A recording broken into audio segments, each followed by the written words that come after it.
Okay, so we are live, guys. All right, let's just go to the comment section. We had earlier on at 5 in the morning, Yan and Rocky um, talking, sending a message to my brother Bruce about looking forward to seeing this stream. The last contact I had with Bruce was at 9:32 a.m. He's saying thanks to Yan, one of the fellow viewers of Bruce's channel as well as mine, lives in France. And then Bruce went radio silent. I think that his network is down. We're unable to contact him by phone. It just goes straight to Messenger. So that's quite unfortunate. And anybody who saw Bruce's live stream earlier today, it basically the connectivity, the network was down and it was just freezing. It is what it is. So I wanted to get back in the game. I've been kind of absent from streaming for the past month. We had a publication that we're working on publishing in a medical journal. So that was taking up most of my time, and I was just kind of banging out as many overtimes as possible, just to take a bit of the heat off the finances. So I was pretty blessed that there was plenty of overtime to get the moolah going. Eric Norberg, it's going to be around 2 a.m. He says by the time this is airing now, and he's in Sweden. He's going to try and be awake and listen as well. We have Alias, fellow Quebecer, bilingual friend, speaks more French. Alias Valhalla, and he's saying hello as well. Looking forward to the stream. We got Leah. I'm showing we still have 26 minutes. The real Wayno says, I'm here for today's rapture. And, that's kind of what I want to bring up. It's that when you go online, how many times have you heard Christians talk about this is the day of the rapture? Is this the day of the rapture? The rapture is a big topic in Christianity. Some Christians don't believe in it. Some believe in the pre-tribulation rapture. And there's unfortunately heated debates in the Christian world between those who believe that there's a rapture, those who believe it's in the mid-tribulation, post-trib, pre-trib. Rapture doesn't happen at all. We got all flavors of Christians that debate on that subject. Hey, Elias. Hey, Aaliyah. If I don't survive the eclipse, it was lovely knowing y'all. All right, just going through. Darla's here. Yeah, to my knowledge, somebody was asking Alias Valhalla. Valhalla is paradise for those who died in battle. The Vikings. I think that was their heaven or their paradise where they went if they died during battle. Got Hoser. And Bruce never too sure if it's Hauser or Hoser. Dabs Anonymous in the house. Nice to see you, Dabs. Okay. And Jason. Hi, Jason. Did you get my email? Actually, Anne, I checked recently. I didn't see it. I'll check again today. I'll send down here my email at .com. I'll check again. JJSW. I always mess up this email because I really don't. It's not my personal email. It's the one that I use for social media. Let me just make sure it's the correct one here. Yeah. Okay. Let me know if this was the correct one. Yeah.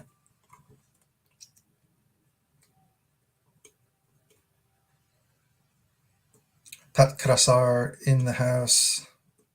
Darth Dripwalker. Miss McGilcuddy. All right, guys. So let's start talking about the eclipse is going to happen tomorrow, and me being a Christian, I see a lot of Christian content about tomorrow. Personally, I don't think anything's going to happen related to biblical prophecy, but I might be wrong.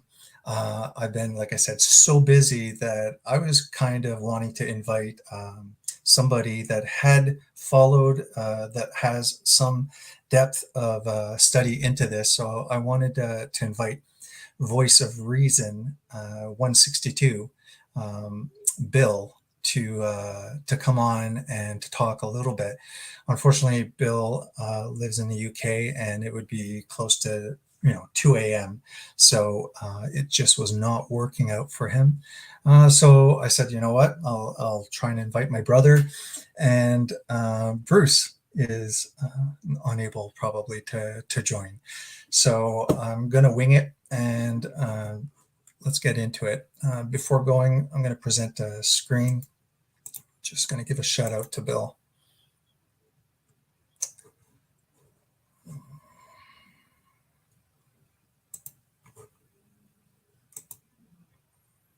All right.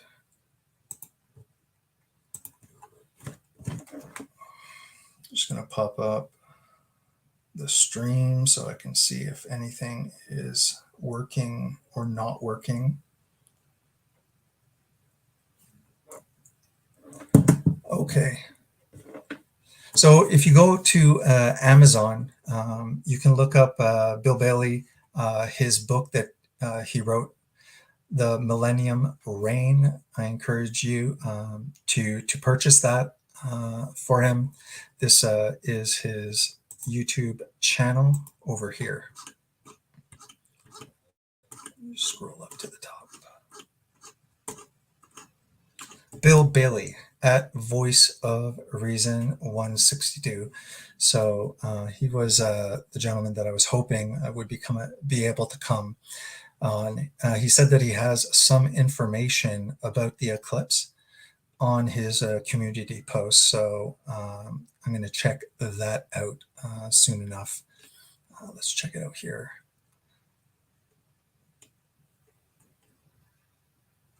All right, let's check out over here what he has to say.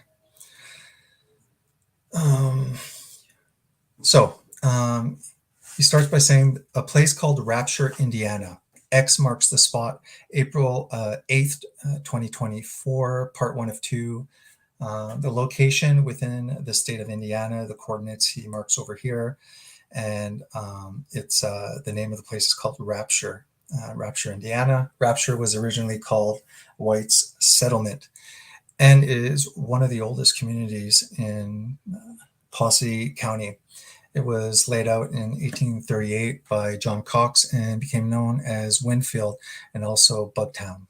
The present name of Rapture may have come from a local horse. Cox Creek runs through the community. A post office was established at Rapture in 1892 and remained in operation until it was discontinued in 1902. CNN reported in 2011 that just one person lives in Rapture, where they own a home, rental property, and airplane hangar. Since discovered CNN is wrong, more live there than that. The airplane landing strip is known as Bugtown Airport. Here's a bit of trivia. Rapture was the setting for Terence Faraday 1999 novel, The Ordain. Rapture is located in Indiana State Road 68 between Possieville, and the etymology of that word is to bag, and New Harmony, the verb harmozo, which means to fit together and to join, which is kind of cool because, rapture from the, I believe, the Greek word harpazo, to snatch up, to gather, to join together. So these are very, very cool occurrences. And that's all I'm going to say about this. I think that I'm taking a very middle of the road kind of approach. I am not completely closed minded to this having prophetic significance, but I'm also not going to jump on every single, eclipse, lunar, solar, whatever's happening in the sky, and saying, this is it, the rapture is happening. Jesus, that this time is going to come like a thief in the night. We should always be prepared. But, I don't want to be completely closed minded. So I would say I'm being watchful. So it's worth looking into what people have to say about this, look into what Christians have to say about it too, but also understand that there's a lot of signs in the skies that end up, possibly not really having any direct biblical significance.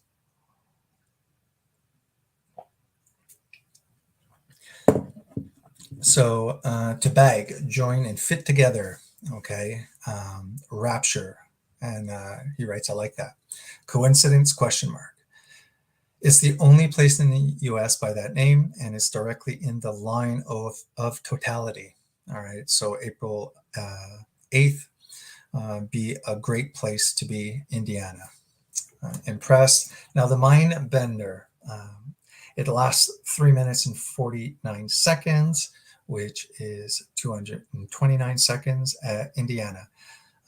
When you look up, this is usually a word.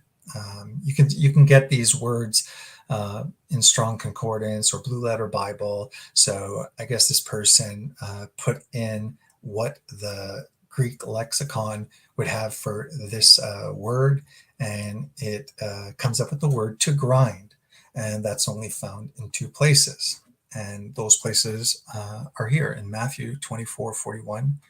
2 women shall be grinding at the mill. The one shall be taken and the other left. So a sign, that many people believe that's a passage about the rapture. In Luke 17:35, 2 women shall be grinding together. The one shall be taken and the other left. All right, so that's part 1. And then here we have part 2. Did I already read that? Okay.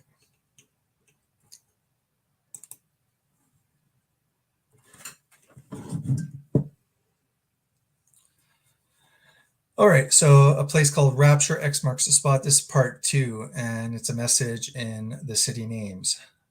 This will be the most watched eclipse in modern times based on several factors. First, the media reporting, state to state. Second, the suburb coverage of US highways.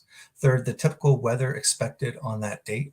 Fourth, the vast number of people who will have access to it from large cities located near the eclipse path, not counting online views. Quite a few of them, actually. Several large cities will enjoy a great view of the event, unlike the 2017 eclipse, which covers only one large city, Nashville. The 2024 event will plunge several major metropolitan centers into darkness. Many lie along the path of totality, while others will have a large percentage of their areas covered. Chief among them are Mazatlan, Mexico. Here's the cities here. Tens of millions of people live in the eclipse path of this one. In 2017, approximately 12.25 million US residents lived along the path of totality. But in 2024, more than that number live along the path before the eclipse even exits Texas. In all, approximately 31.5 million people can simply walk outside, look up, and see a totally eclipsed sun in the daytime sky during the 2024 eclipse, weather permitting. To summarize, their initials get things such as this: the 10 cities, maids, meaning virgins, Hebrew word equals 2 quarts, half of the whole 5/10. I'm just reading what's written here. Untraceable genealogy generation based on the 6th, 23rd, 3rd, and 3rd letters of the alphabet, which add up to 35, or combined, it could be read, half of the virgins become untraceable. A generation that disappears without a trace, question mark. That's sure sounds like harpazo to me.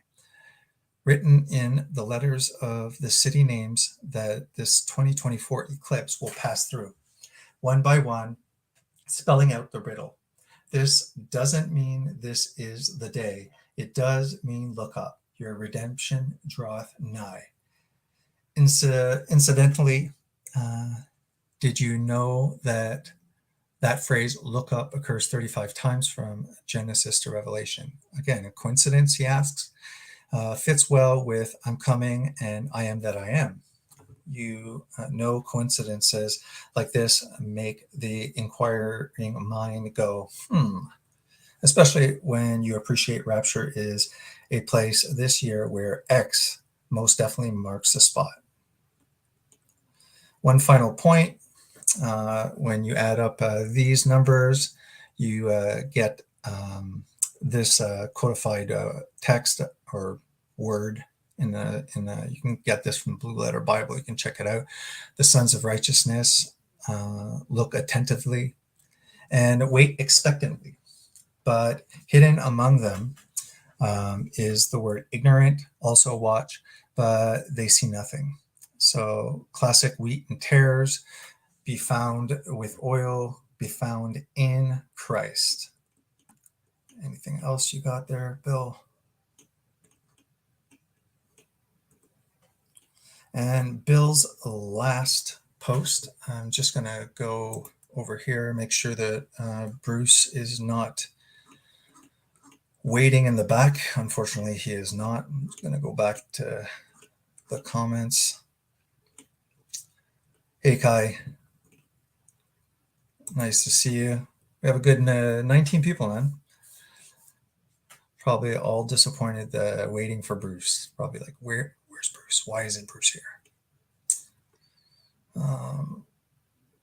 Yeah, the real wino is talking about the red heifers as well.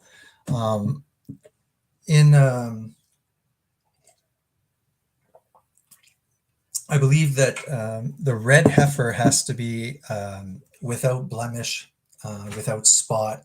I think it's allowed to have 2 hairs on it that are not red.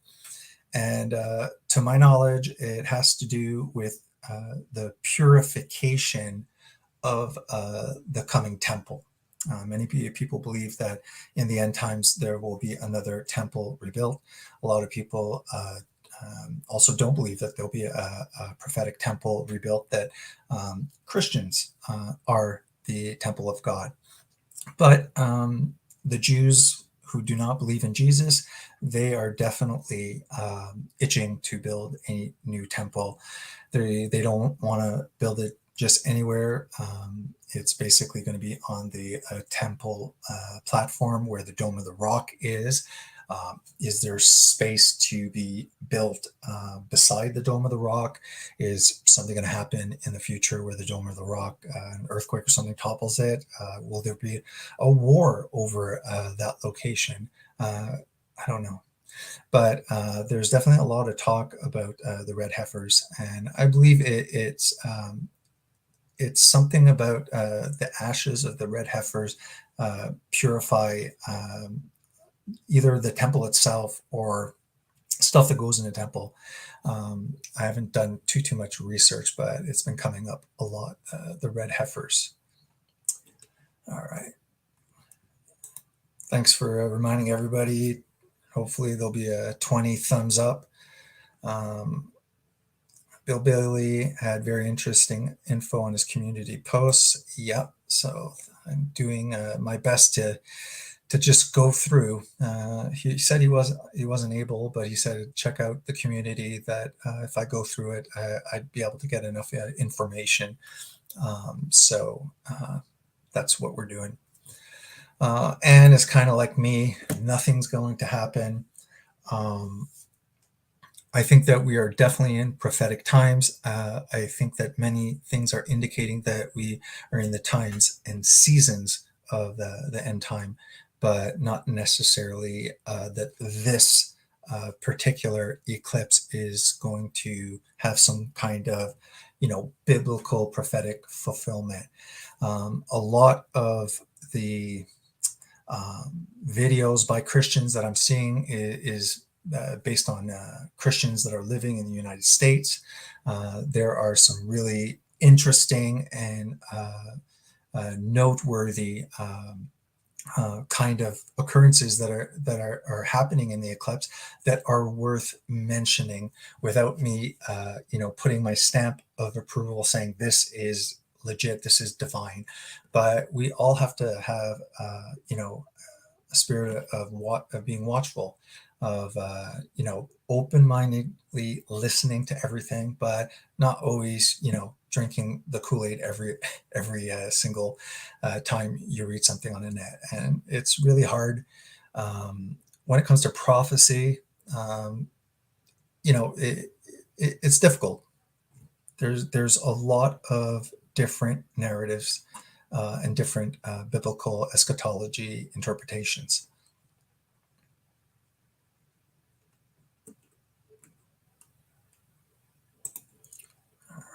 Hey, LA.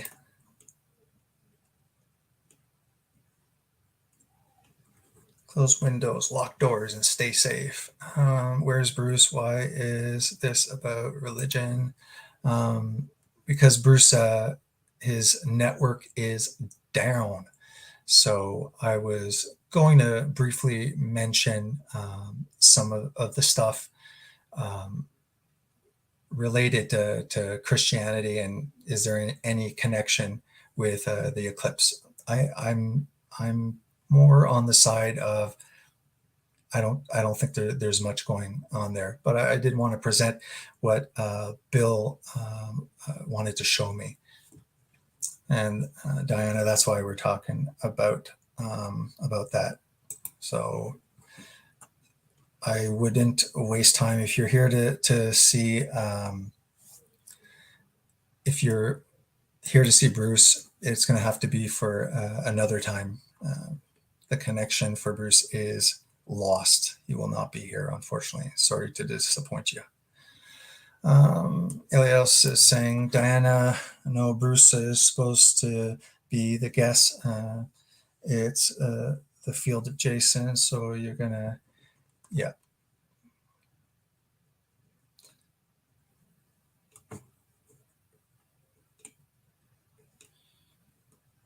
I was just gonna go through some of what Christians are saying, and then after we can just get on any other topic. And I'm quite fine inviting people on to just what are your thoughts, right, on the eclipse? Are you expecting any climate catastrophes going on?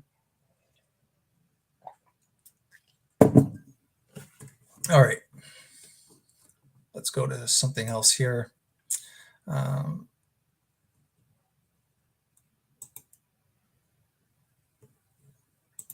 Here you go. We got something interesting here. It says, fact check why the National Guard's nuclear unit is poised for the solar eclipse. Then you get the fact checker saying, no, it's not true. The National Guard isn't going to deploy. So again, very hard to know, what's true. Something comes out, then the fact checkers come out and say that's not true. But I don't trust the fact checkers. So everyone is kind of left to decide for themselves using their own discernment. So we live in the time of deception. So even if you're trying to use discernment and to do your investigations online. It's extremely difficult. But yes, the solar eclipse on April 8th will attract hundreds and thousands of visitors. In Oklahoma, the National Guard has already announced its deployment to support local agencies. So they're saying that this National Guard unit that deals with chemical, biological, radiological, nuclear events or materials, etc., will be deployed, and that is noteworthy. That is interesting. So they're saying a TikTok video posted by a user on March 15th, which has since been viewed more than 3.2 million times, showed a local newspaper report mentioning emergency preparations in Oklahoma for the eclipse. And the report noted a deployment of 22 members of an elite chemical, biological, and radiological and nuclear unit. The TikTok presenter said, "This is getting wild. The National Guard is going to be here now for the solar eclipse." This article today was released in an Oklahoma newspaper saying that they will have guardsmen present. But things get much weirder. The 22 members of an elite chemical, biological, radiological, and nuclear unit will be housed in Broken Bow, in addition to 110 to 150 Oklahoma Highway Patrol troopers. They're also urging residents to stock up with 1 to 2 weeks of food in advance of the event. So if anybody knows why an eclipse would cause such chaos that people have to stock up on food and stuff like that, that's where it would have been cool to have Bruce that knows some astronomy to like do eclipses, cause weather disturbances, and how do they do that? Pretty ignorant in that field. So similar warnings are going out in different states. Other social media posts on X referred to the same newspaper article. The facts, they say, the newspaper article used, sorry guys, I was reading this.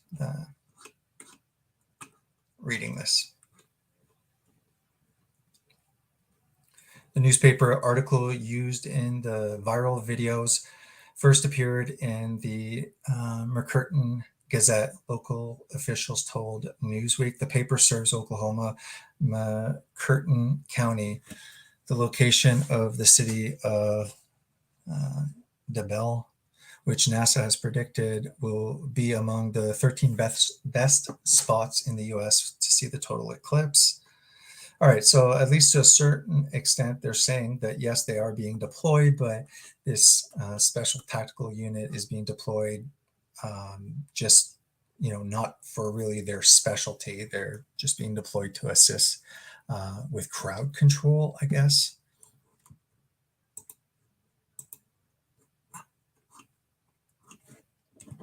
We also, now again, I'm hearing that CERN is going to be powering up the Hadron Collider. And then I also see things that say, no, that is misinformation. So again, the person trying to do research here, the Google researcher, it's very difficult to know, what's the truth on this.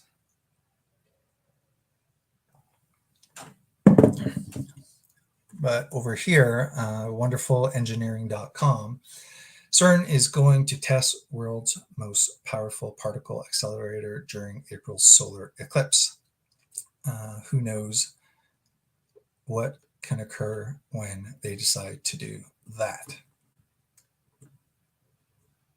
All right. Over here, I'm just going to give you a couple of examples how we can get into the echo chamber. So this is what most Christians will do. They're going to hear one of these people and they're just going to make a video for their own channel and just say the exact same thing. It's almost like the news reporters when they show like all of them at the same time saying the same thing. So let's see what this guy has to say. Is gonna blow your mind. In Matthew 12, Jesus says, an evil and adulterous generation seeks for a sign, but no sign will be given to it except for the prophet Jonah. In Luke 17, it says, as in the days of Noah, so it will also be in the coming of the Son of Man. So check this out. The path that the solar eclipse will be taken on April 8th will literally go through the cities of Jonah, Texas, several towns and cities named Nineveh. Also, get this, Rapture, Indiana. It also crosses where the Ark is in Williamstown, Kentucky. But that's not all. It will also be taking place under the constellation Cetus, which means the whale. God is literally giving us the signs of the hour we are in right now. If you believe this is a sign from God, then follow for more. All right, so you got that, and then you just kind of see the echo chamber. What I'm about to tell you about the upcoming solar eclipse on April 8th is going to blow your mind. In Matthew chapter 12, Jesus said that you are about to have your mind blown when I tell you about the upcoming solar eclipse happening on April the 8th. There are so many signs and symbols happening with the upcoming solar eclipse and how it ties in with the last two eclipses that crossed over the US in the last 8 years. All right. Just going to stop the share here for a second. Bruce is still not here. I'm still checking, guys, to see. I will be posting a link shortly for people to come on soon.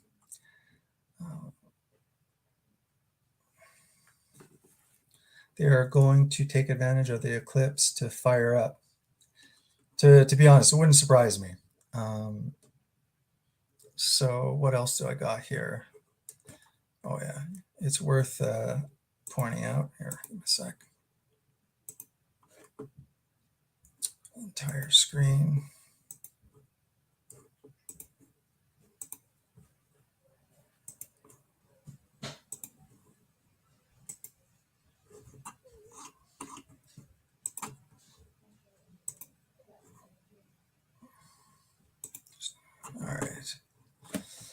All right, some cool stuff.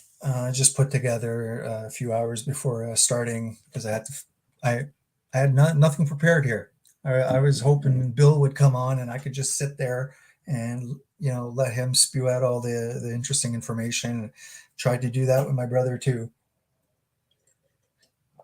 It didn't work. So now I'm doing my best. So next month's solar eclipse could cause widespread cell phone disruptions for millions of Americans and for my brother. Obviously, his network is down right now. More than 3.7 million people are set to visit states along the solar eclipse path.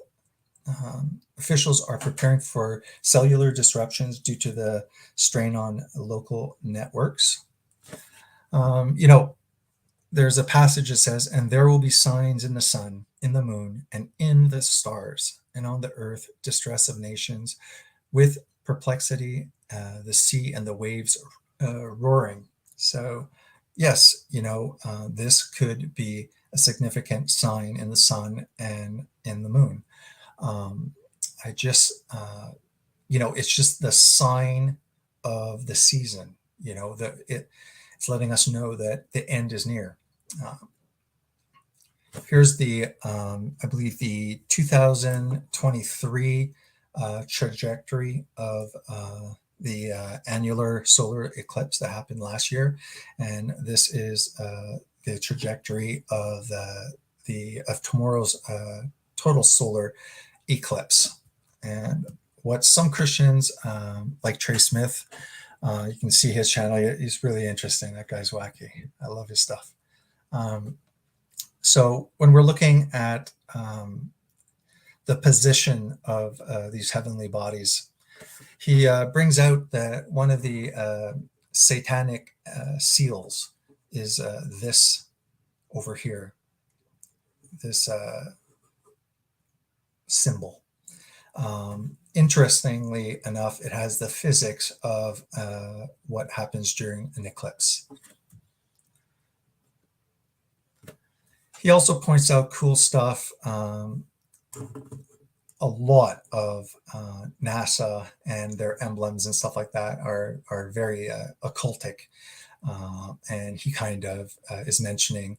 I would say that it's not completely exactly where the eclipse would be, but again, it's just a noteworthy occurrence to say that we have this cross, okay, from two different eclipses. He also looks at three eclipses that had gone over the United States. And what he explains is that if you look at the shape of the first one, that is exactly like the Hebrew letter, the Aleph, the first letter of the Hebrew alphabet, when we look at it in ancient Paleo Hebrew, not the new one, not modern Hebrew. And the Tav is basically the mark. So that when you hear Jesus say, I am the Alpha and the Omega, he's basically saying, I am the beginning and the end. I am the Aleph and the Tav. I am the sign and the mark. So it's interesting that the Tav is literally a cross.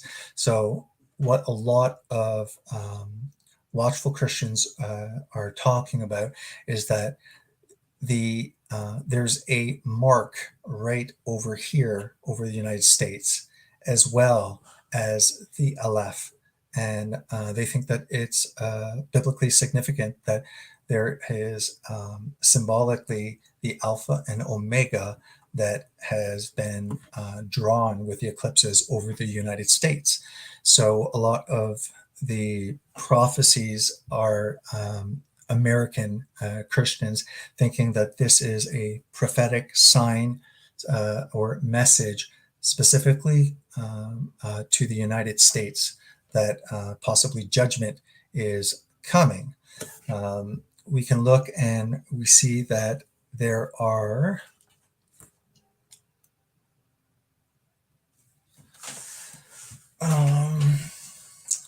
okay, so here's the weird stuff. All right, we have NASA sending 3 rockets, okay, up towards where the moon's shadow will be. Okay, that's very, very suspicious. We also have the Sarcadias versus locust.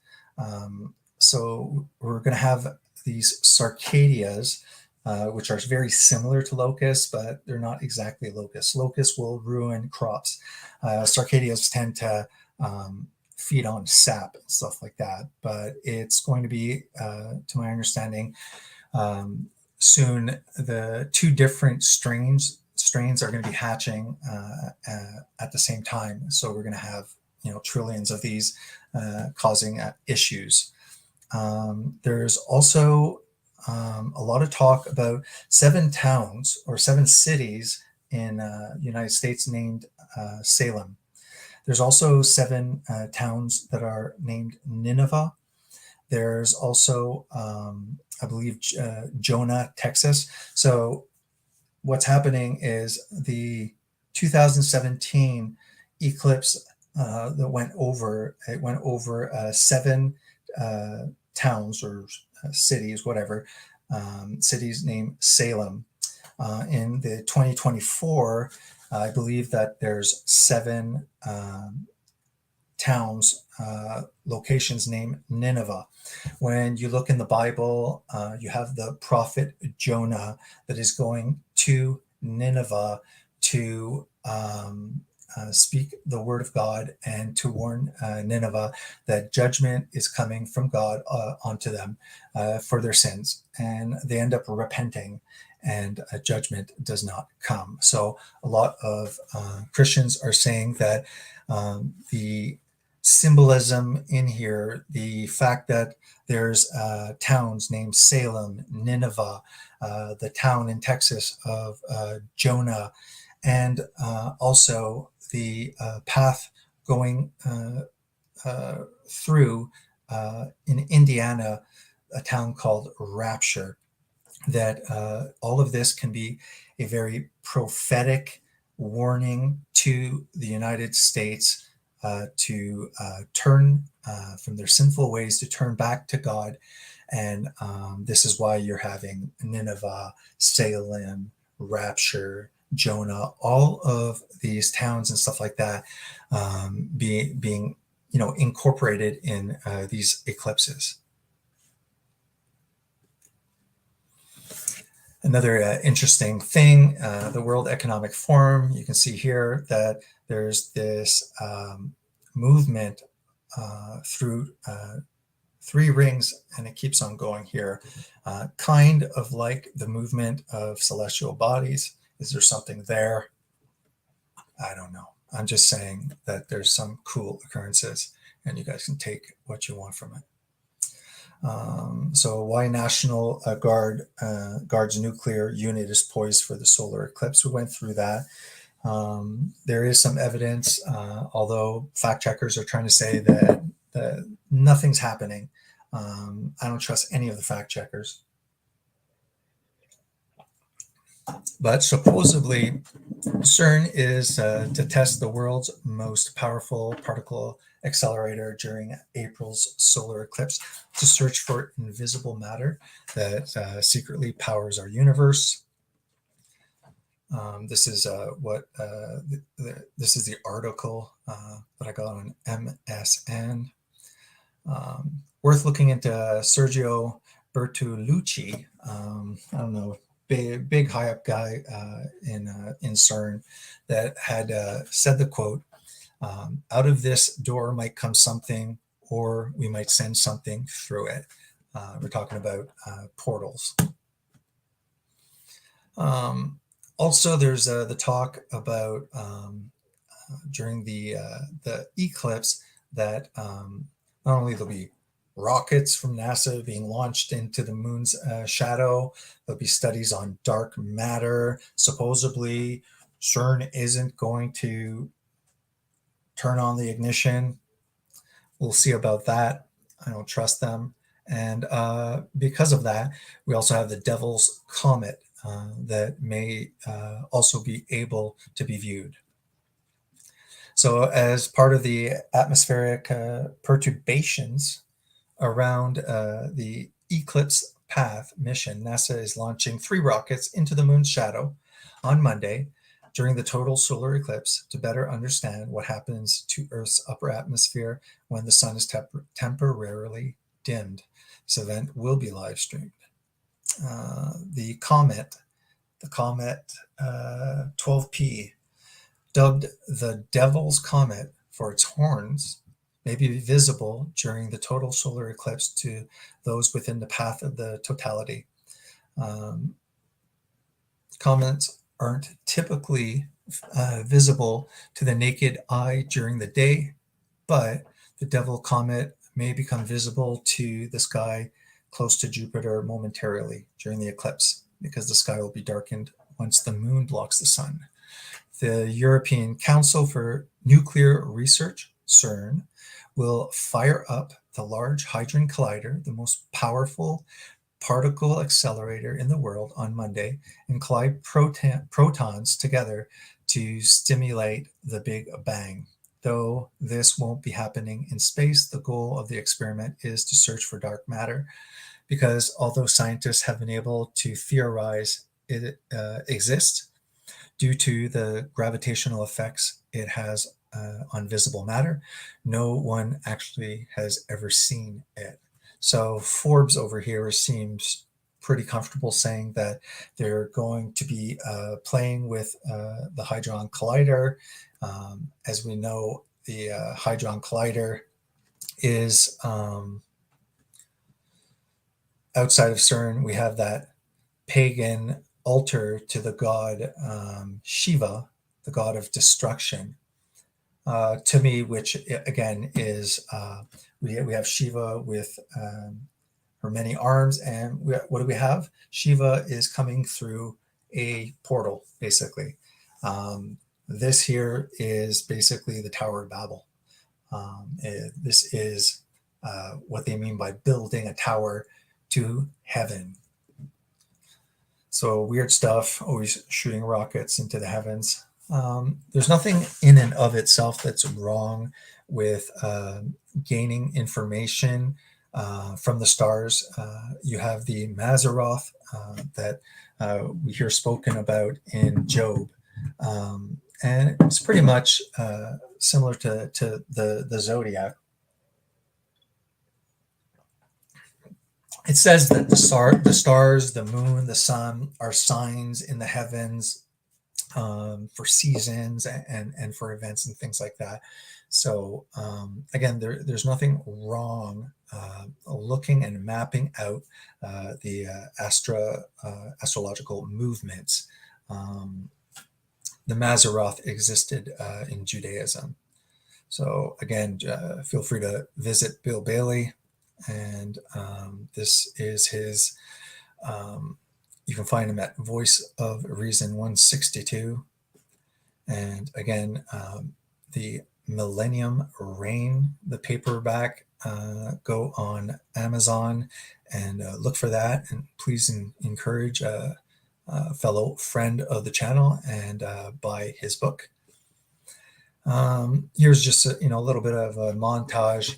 That there's Jonah, Texas, there's Nineveh, Texas, there's Rapture, Indiana, there's Nineveh in Indiana, Ohio, Nineveh in New York, Nineveh in Nova Scotia, also the Ark in Williamston, I guess is that Kentucky. And there are also strong earthquakes in 140 years. The strongest earthquakes in the last, since 140 years hits the northeast. And this is all occurring at this moment, very, very close to the April 8th eclipse. All right, let's get out of here.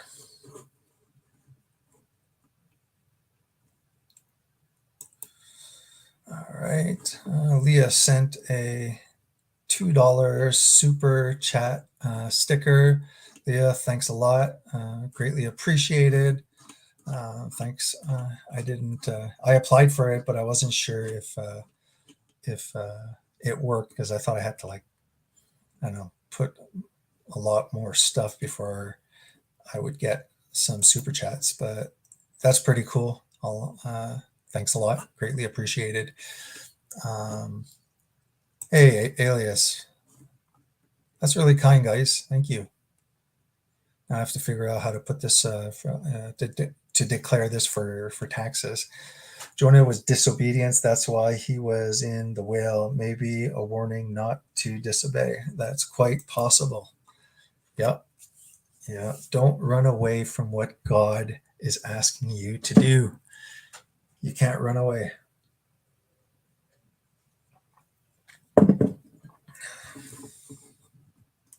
All right.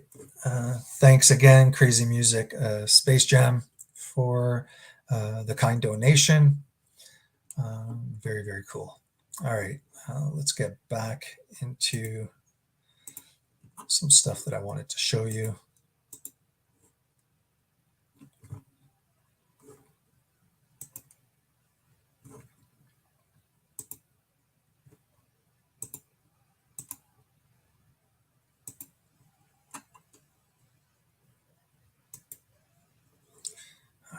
Check this. So here it says, warning, solar eclipse on April 8th, 2024. This is kind of cool, just noteworthy. Although I have seen videos where there's these trumpet sounding, these large trumpets that sound like they're echoing from the heavens. Very eerie. But I've seen these kind of videos, so I don't know if this could be a video making sounds from like 20 years ago or something, and now they're just reposting it saying it's happening at this time. I don't know, but it is kind of cool. So we're gonna listen to it. Let's do it. So I thought it'd be kind to ask. What do you think? Should I alert the local authorities?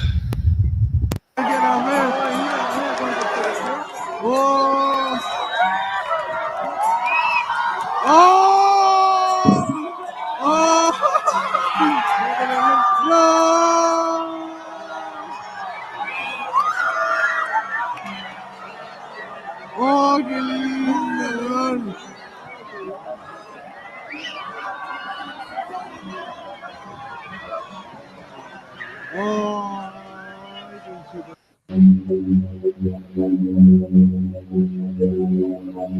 mean, it's definitely like awe-inspiring. And to me, okay, you got the sun that's X amount of distance from the Earth, right?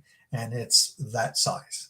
And then after you have this moon that's orbiting on its orbit, and when the moon, okay, because of its distance from the sun as well as distance from the Earth, there's just this coincidence. It's just a coincidence that they line up perfectly, and it's not too big, it's not too small. It just perfectly covers the sun in the solar eclipse. I find that mind-boggling. What are the chances that these ratios have been created just by a dead universe with no purpose and no guiding agencies, just a bunch of matter smacking into each other, and we're all stardust, right? I find it, mind-blowing. That mysterious noise left people across southern York County wondering what woke them up early this morning. So what was that noise? From East York to Stewartstown to New Freedom, we received dozens of reports of a loud, slow-moving object in the sky this morning. Fox 43's Alyssa Kratz looked into the reports and found out what may have been behind it. Yeah, so listen to this eerie noise. It is what it is. I don't know what it is, but it's definitely eerie. Yeah, what?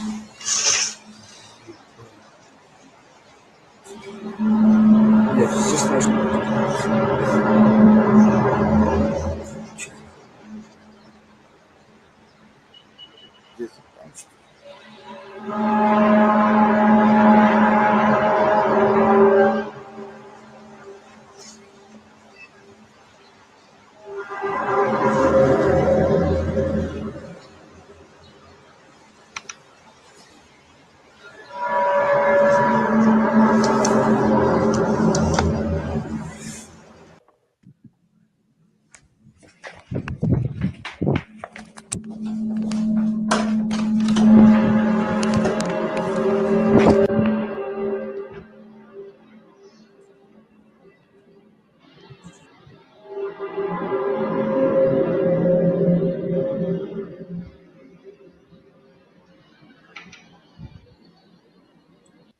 Let's go back to the comments. What do you guys think of that?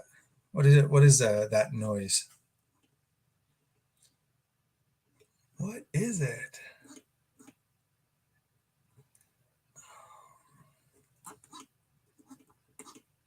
All right, I'm not used to sending super chats, getting super chats.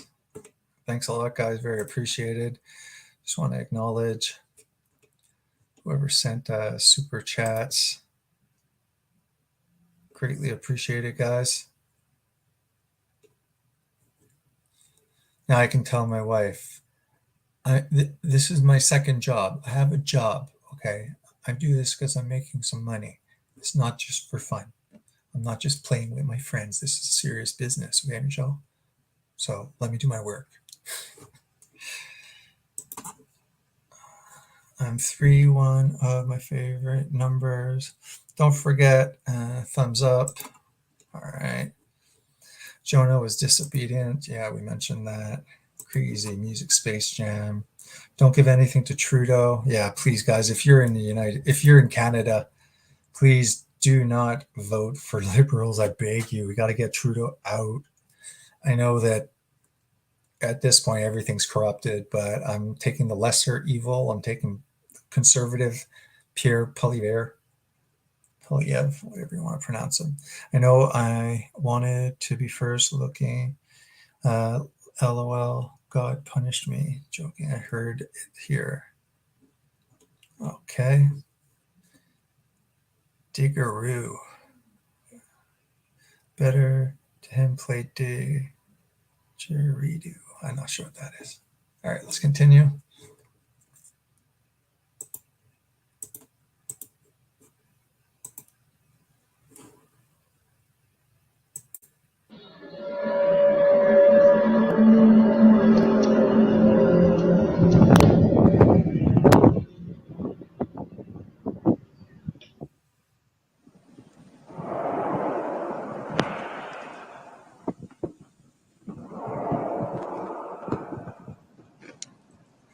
So this channel, puts the solar eclipse on August 8th, and then just kind of attaches these trumpet sounds.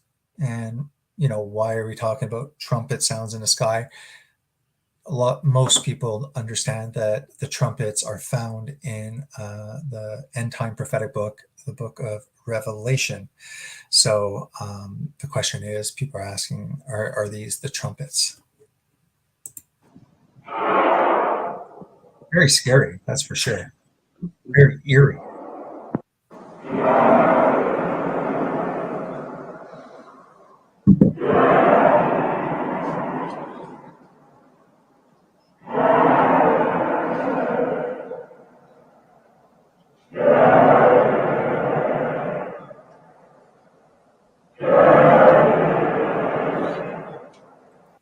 That sounds like damn right demonic. That sounds like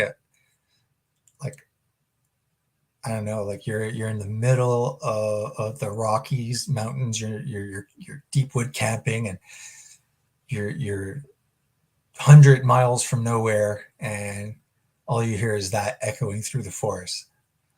That's the start of a very good movie on Netflix, probably.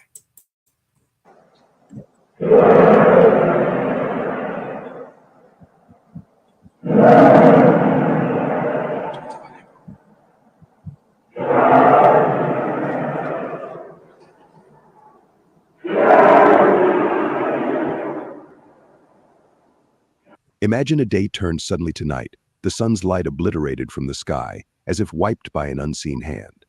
Now, listen, the air trembles with a sound not of this world, a trumpet blast echoing from the heavens, stirring souls to their very core. These aren't scenes from a cosmic spectacle, nor mere fragments of imagination. They are signs, witnessed across the globe, harbingers that have sparked wonder, awe, and sometimes deep unease. On April 8th, 2024, the shadow of the moon will once again dance across the face of our planet, plunging day into darkness. All right, let's just see what this guy has to say. A total solar eclipse, a celestial marvel so rare, it commands the attention of millions. Such an event by itself is a marvel of creation, a breathtaking display of the universe's precision. But what if I told you this isn't just about the alignment of celestial bodies? What if this event carried a message, a divine signal woven into the very fabric of the cosmos? Throughout history, humanity has looked to the skies for signs, for guidance, for warnings. The Bible, a text revered by billions, speaks of these signs with reverence and specificity. There will be signs in the sun, moon, and stars, declares Luke 21:25. All right. Anybody want to come on?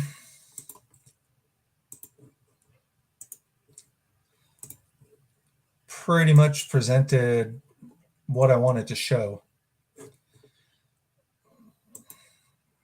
Showed Bill's book to buy on Amazon. That's good. The National Guard's special units for nuclear and radioactive. What is it again? Their specialty.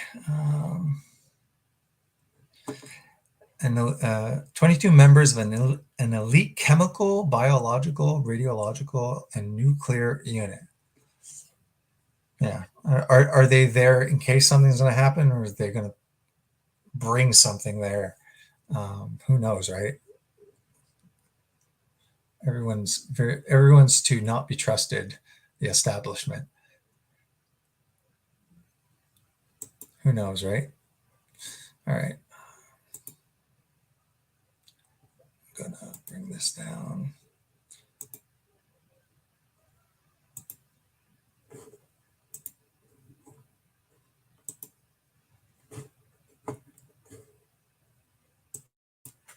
Painting a vivid picture of celestial events intertwined with human fate. These aren't mere words, they are a prophecy, a divine broadcast to those willing to hear. The upcoming solar eclipse isn't an isolated spectacle. It follows a series of mysterious phenomena that have captured global attention, the haunting sounds of trumpets from the sky. Reports from different corners of the earth have described these ethereal tones, stirring within us a primal curiosity and an instinctive knowledge that these aren't just random occurrences.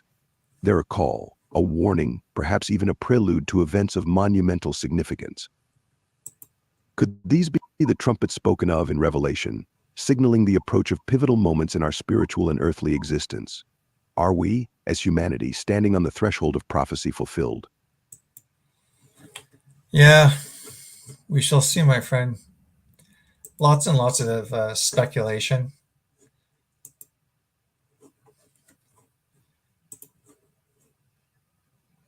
To join the panel and chat, yeah, just click the link that I just sent, guys. Now's the time. Talk about anything and everything. I blabbed what I had to say. I upset everybody that came here to see Bruce because they got a Bible lesson, I guess. Oops.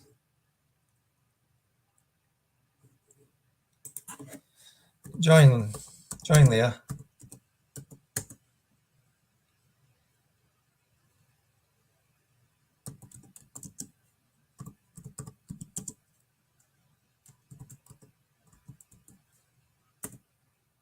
Yeah, Luke, Nathan, you're welcome to join. Just click the link. Clickety clink. Click the link, and I will let you on. That's all you got to do. Don't be shy. You don't have to show up with the camera on if you're uncomfortable.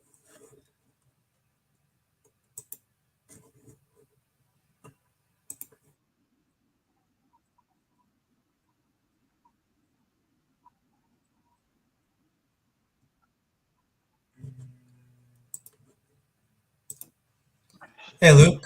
Thanks for coming on, man. All right. Hey, Jason. Are you doing all right? Yeah, I'm good. I'm good.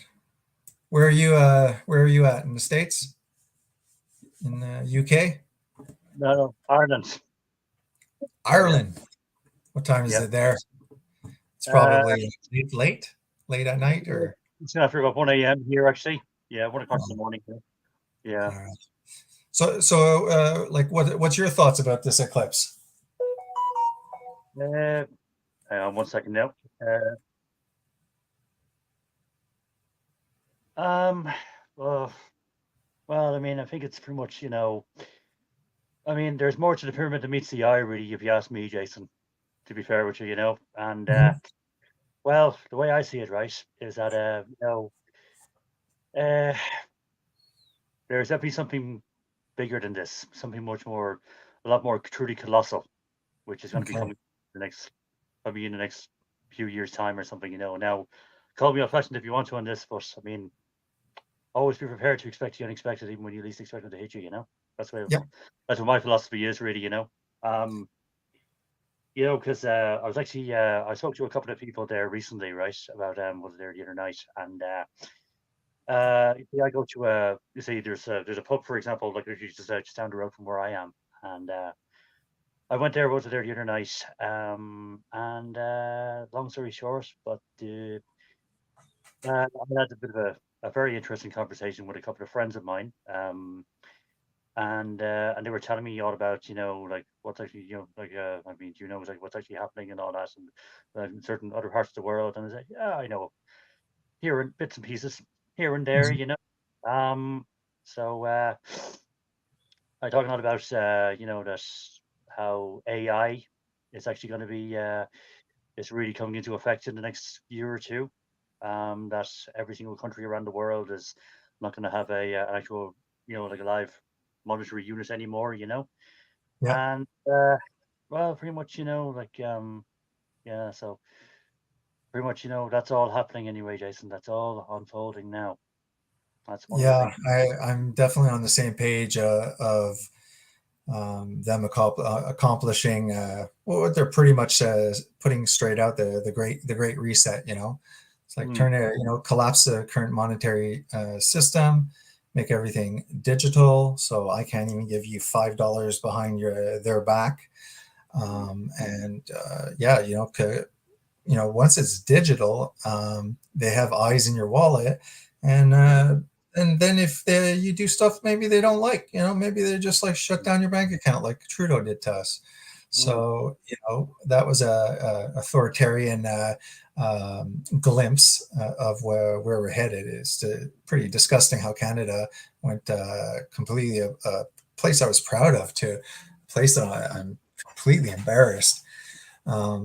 But yeah, but as far as the solar eclipse, besides it being a cool astronomical event and stuff like that, I'm not expecting biblical events to be occurring or anything like that. mm, Um, uh, but I'm open-minded. I want to keep that middle balance where I'm still curious enough to take the time to watch, but I'm not going to jump on every bandwagon, and mm, stuff like that. I think it's pretty cool that there's 7 towns named Nineveh, that there's towns named Salem, Jonah, Rapture, and a little, these that are in the path or vicinity where there's the 2017 eclipse or the previous one, and then this one. All very interesting, all very, very noteworthy. But you could see the echo chamber when I started going. It's like, especially the mm, shorts, right? It's like, mm, blah, blah, this will blow your mind. It's like everyone's just kind of repeated, like the same thing. And I was like, I'm not going to do that because it makes Christians look silly if they're making, strong statements instead of, say, hey, you should be watchful. mm. Yeah. Um, and what are your thoughts on CERN? Have you read? Are they going to be doing something? Because I'm getting the opposite fact checkers saying nothing's happening here, folks. Nothing to look at around here. But I'm also getting information that they are going to be doing something. It wouldn't surprise. Mhm. Yeah. Yeah, there's always something that is actually going to be unfolding. Like, there's always going to be something like happening behind closed doors somewhere, Jason. There always Yeah, will be. That's the way of how, unfortunately, that's the way of how the other world is actually going these days. Unfortunately, sad times we're living in. It's a very sad state of affairs. But yeah, I think actually, I'll tell you, something that I've actually been looking into actually probably over the last 4 or 5 years now, right?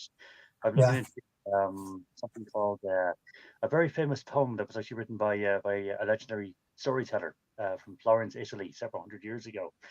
There was this man. He wanted to experience what life would be actually like after death, So and basically he wanted to. Anyway, so long story short, he wanted to experience that, right? What the whole concept is, what life in the afterlife. But Yeah. he went and this man, his name was Dante Alighieri. He was the one who came up with the poem called if you translate it into Italian, it's known as La Divina Commedia. In other words, the Divine Comedy, basically. And Okay. basically, what the whole thesis of that was, it was all about hell, purgatory, and paradise. Or if you Yeah. in Italian, for example, it's Inferno, Purgatorio, and Paradiso. And Yes. it really, really is a very interesting poem. Like, I mean, if you ever have a Is, chance ever, is this is Dante's Inferno? yeah, Dante's Inferno, Dante And Alighieri, he had written another one, right? You're saying the Divine Comedy. the Divine Oh, Comedy. That's the original poem from several hundred years ago. Yeah, that's it. yeah. Yeah, that's the one. Which to a large extent really painted the imagination of the Christian church of what hell was. It Mhm, became, unfortunately, um, it solidified a image of what hell would be, where we should have kept that, in my opinion, a lot more vague, such as mhm, heaven and stuff like that. But it's like, no, let's really paint the paint a picture of hell. Humans had to do that, mhm. and so keeping it vague. I don't think Exactly. it did any favors.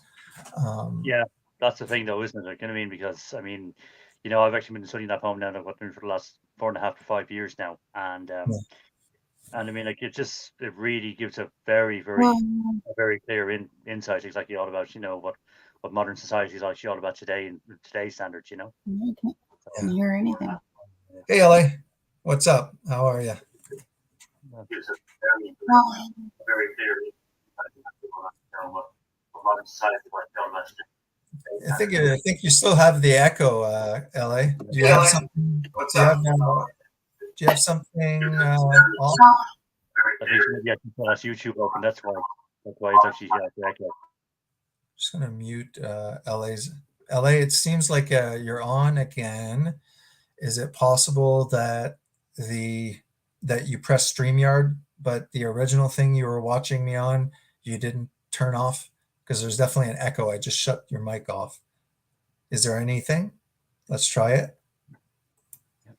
Is there any echo? But the original thing you were watching me on. You actually have YouTube on. You should maybe just close maybe your computer or something, or turn YouTube off or something, or close the app and then just keep StreamYard open.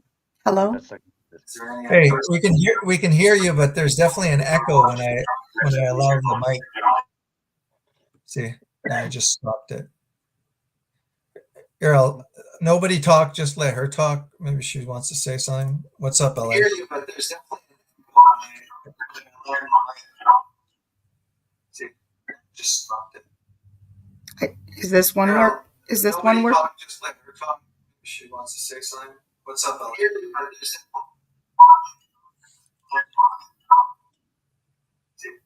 Just stopped it. Is this one work? Is this one work? She wants to say something. What's up?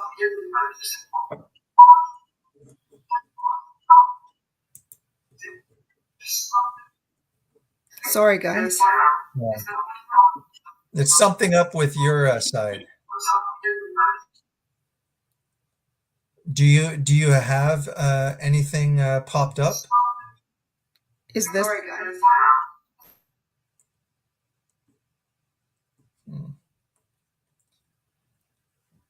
I'm gonna boot her. Yeah. Try and come back on, but there's something wrong with your echo. So usually it means that you have something popped up that's listening to the stream at the same time as trying to stream with us. That's where the echo goes. Yeah. I think, you know what, Jason? I think it was probably all because she actually had YouTube open. That's why it actually caused the echo. That's what actually caused it for me as well. So I just closed the YouTube app down. Just close. Yeah, you got to. I'll try it one more time, LA. If not, I gotta boot you again. I know. I think this is working now. Yes. I think so. Okay. All right, perfect. Good to see you. It's been a while. It's been at least a month since I've been online. I feel like it's been longer. Good to see you guys as well. Yeah. Nice to see you as well. Jason, you sound just as about as tired as I do. Yeah. I've been two schedules straight. I worked full time and I took every possible overtime that I could. So I've been just like working the last 60 days, maybe 3-4 days off since then. Yeah. So I feel your brother. I feel you. I've been doing the same. Yeah. Well, sometimes you just got to get business done. It's like rushing, and then other times I have plenty of time to play. So yeah. No, I hear you, buddy. I had a job interview for a part-time job even on last week. Anyways, I'm hoping to hear about that tomorrow, and like it's just a lot of stress and money, and I guess which kind of brings me into like why I called or joined is like we're on this like rat wheel race, you know, and like to what end, and where do you find, you know, the joy or the pleasure, or not even pleasure at this point, like survival mode. And it just feels like it's just like unreal and fake. And then how do you discern things that, you know, like, is it all just like a big test? Yes, of course it is. But like, it's exhausting, man. I'm just saying. It is. It's information overload.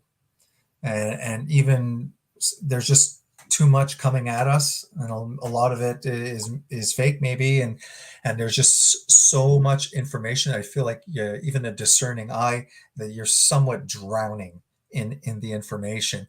I think as long as you take that approach, then you can kind of take it all in. But Well, yeah. even to some degree, it's not even too much. Like I feel like I'm even over that rat race. Like all the information, and I feel like, well, maybe I went through that journey, right? But now I'm at the point where, like, being in a place where, having had taken all that information in, at this point, if I still can't discern what the hell is going on, that's the exhausting part. It's just like, if I still don't have the answers, and then, like,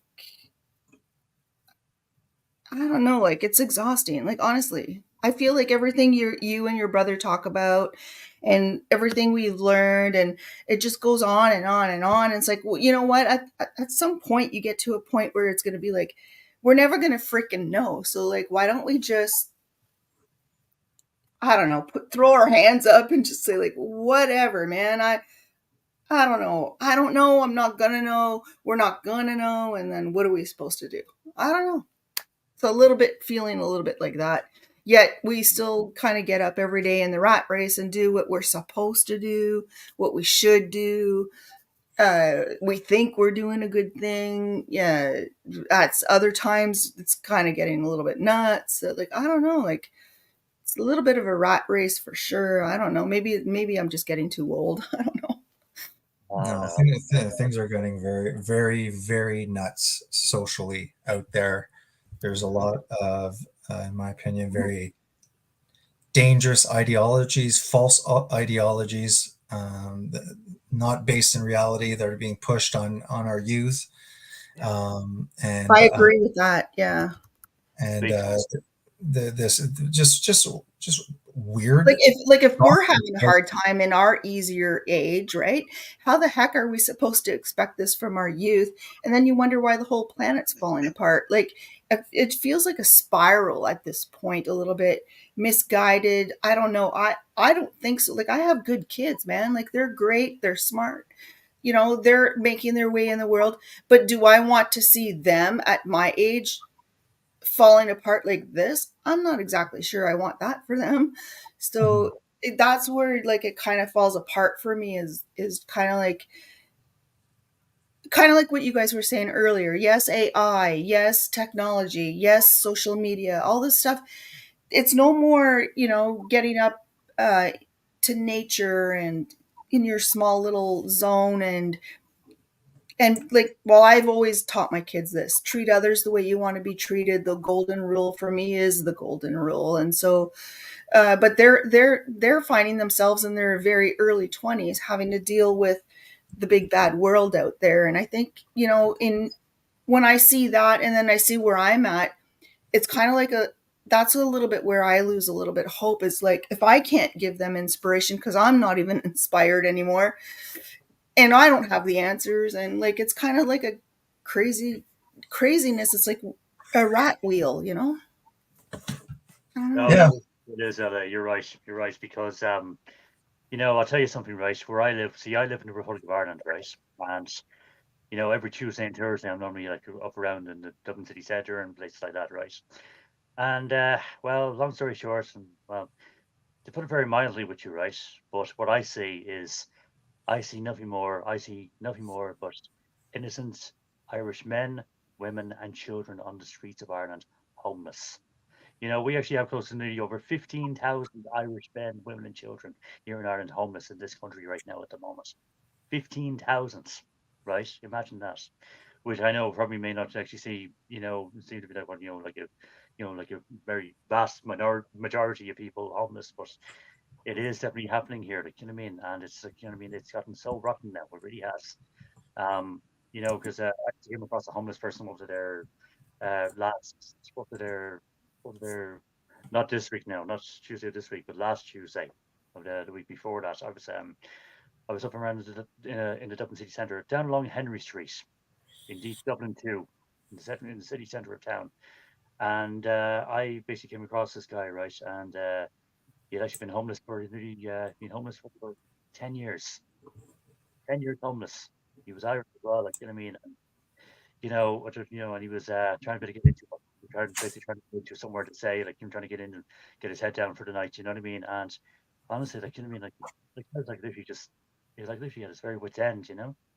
I've come across people, for example, that are, in fact, who happen to be very extremely suicidal. Not gonna lie, I've come across people like that. Well, I'm not gonna lie, I've been there many times, man. It's really hard.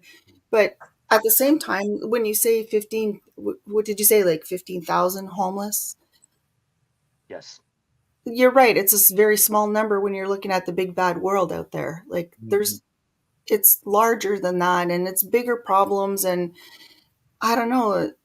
I don't know. Like, The farms in, because I know in France, but I've seen this in the Netherlands and other locations. Is there issues happening with the farmers in Ireland that There is. are revolting because the government's trying to put them in a situation where they're going to lose their livelihood, Yes. That's squishing out. correct. That's Yeah. true. Yes. that's And we very don't hear a lot about that, like it's very put into compartments and stuff like that. It's like, oh, I just happened to find out, wow, like all those tractors like blocked the entry into France, and they're spraying manure and all of this everywhere. No one's talking about that. They're talking about Candace being kicked from Daily Wire. That's the latest news, when there's massive social unrest and somewhat of the beginning of revolutions occurring all throughout the world. And here we are being bombarded with information, but at the same time being ignorant of what is probably the most important information. So just drown us out with info. And it's just too much for us to process and stuff like that. So what exactly do you know anything about, like, what are they doing to the farmers to make them so angry to the point of like filling buildings with manure and spraying and straight Yeah. up?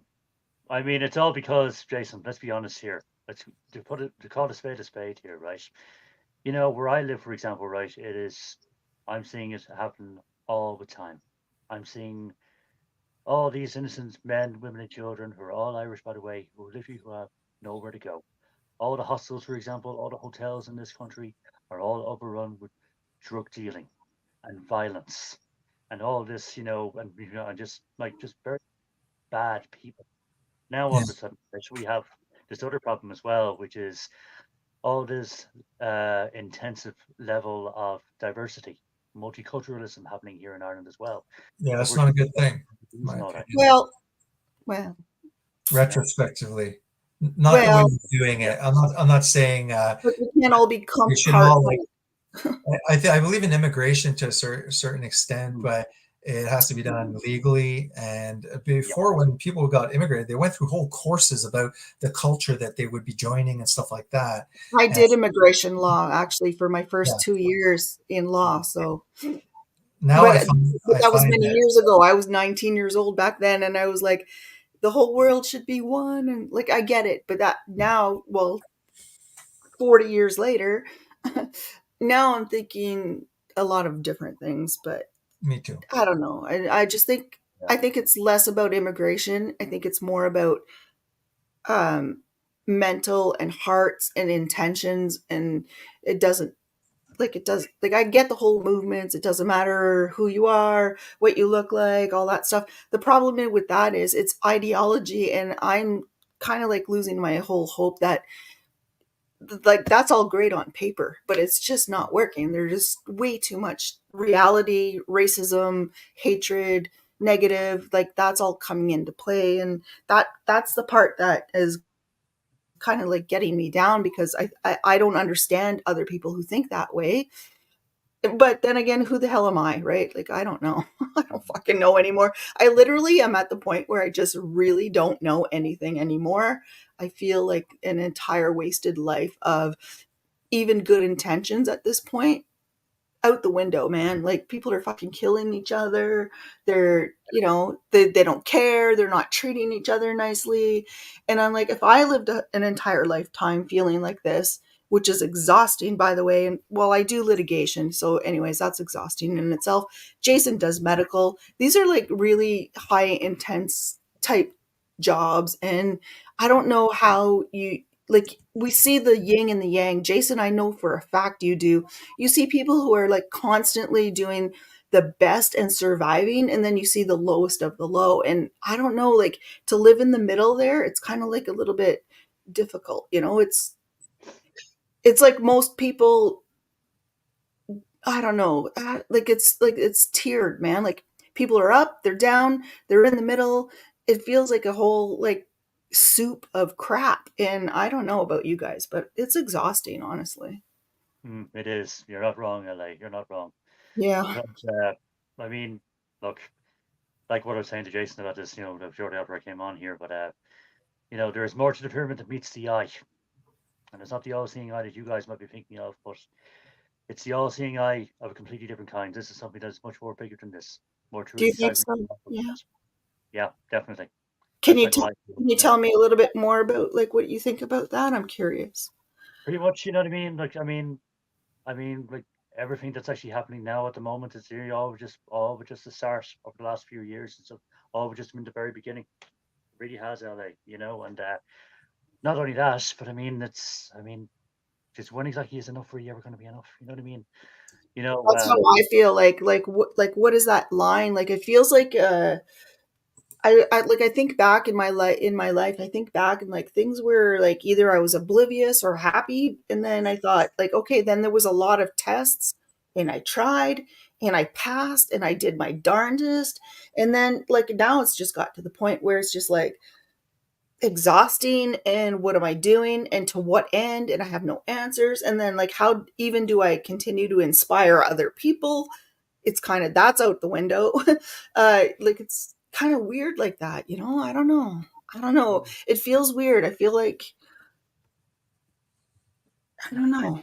Just yeah, it's a never-ending cycle. Never-ending yeah. cycle that just never stop repeating itself over and over and over. That's really how it is. You know what I mean? And Yeah. Like that's say, but anyway, but unfortunately, that's the reality of it now. Like, you know what I mean? That's the way of how everything is going. That's the way of how the planet is going.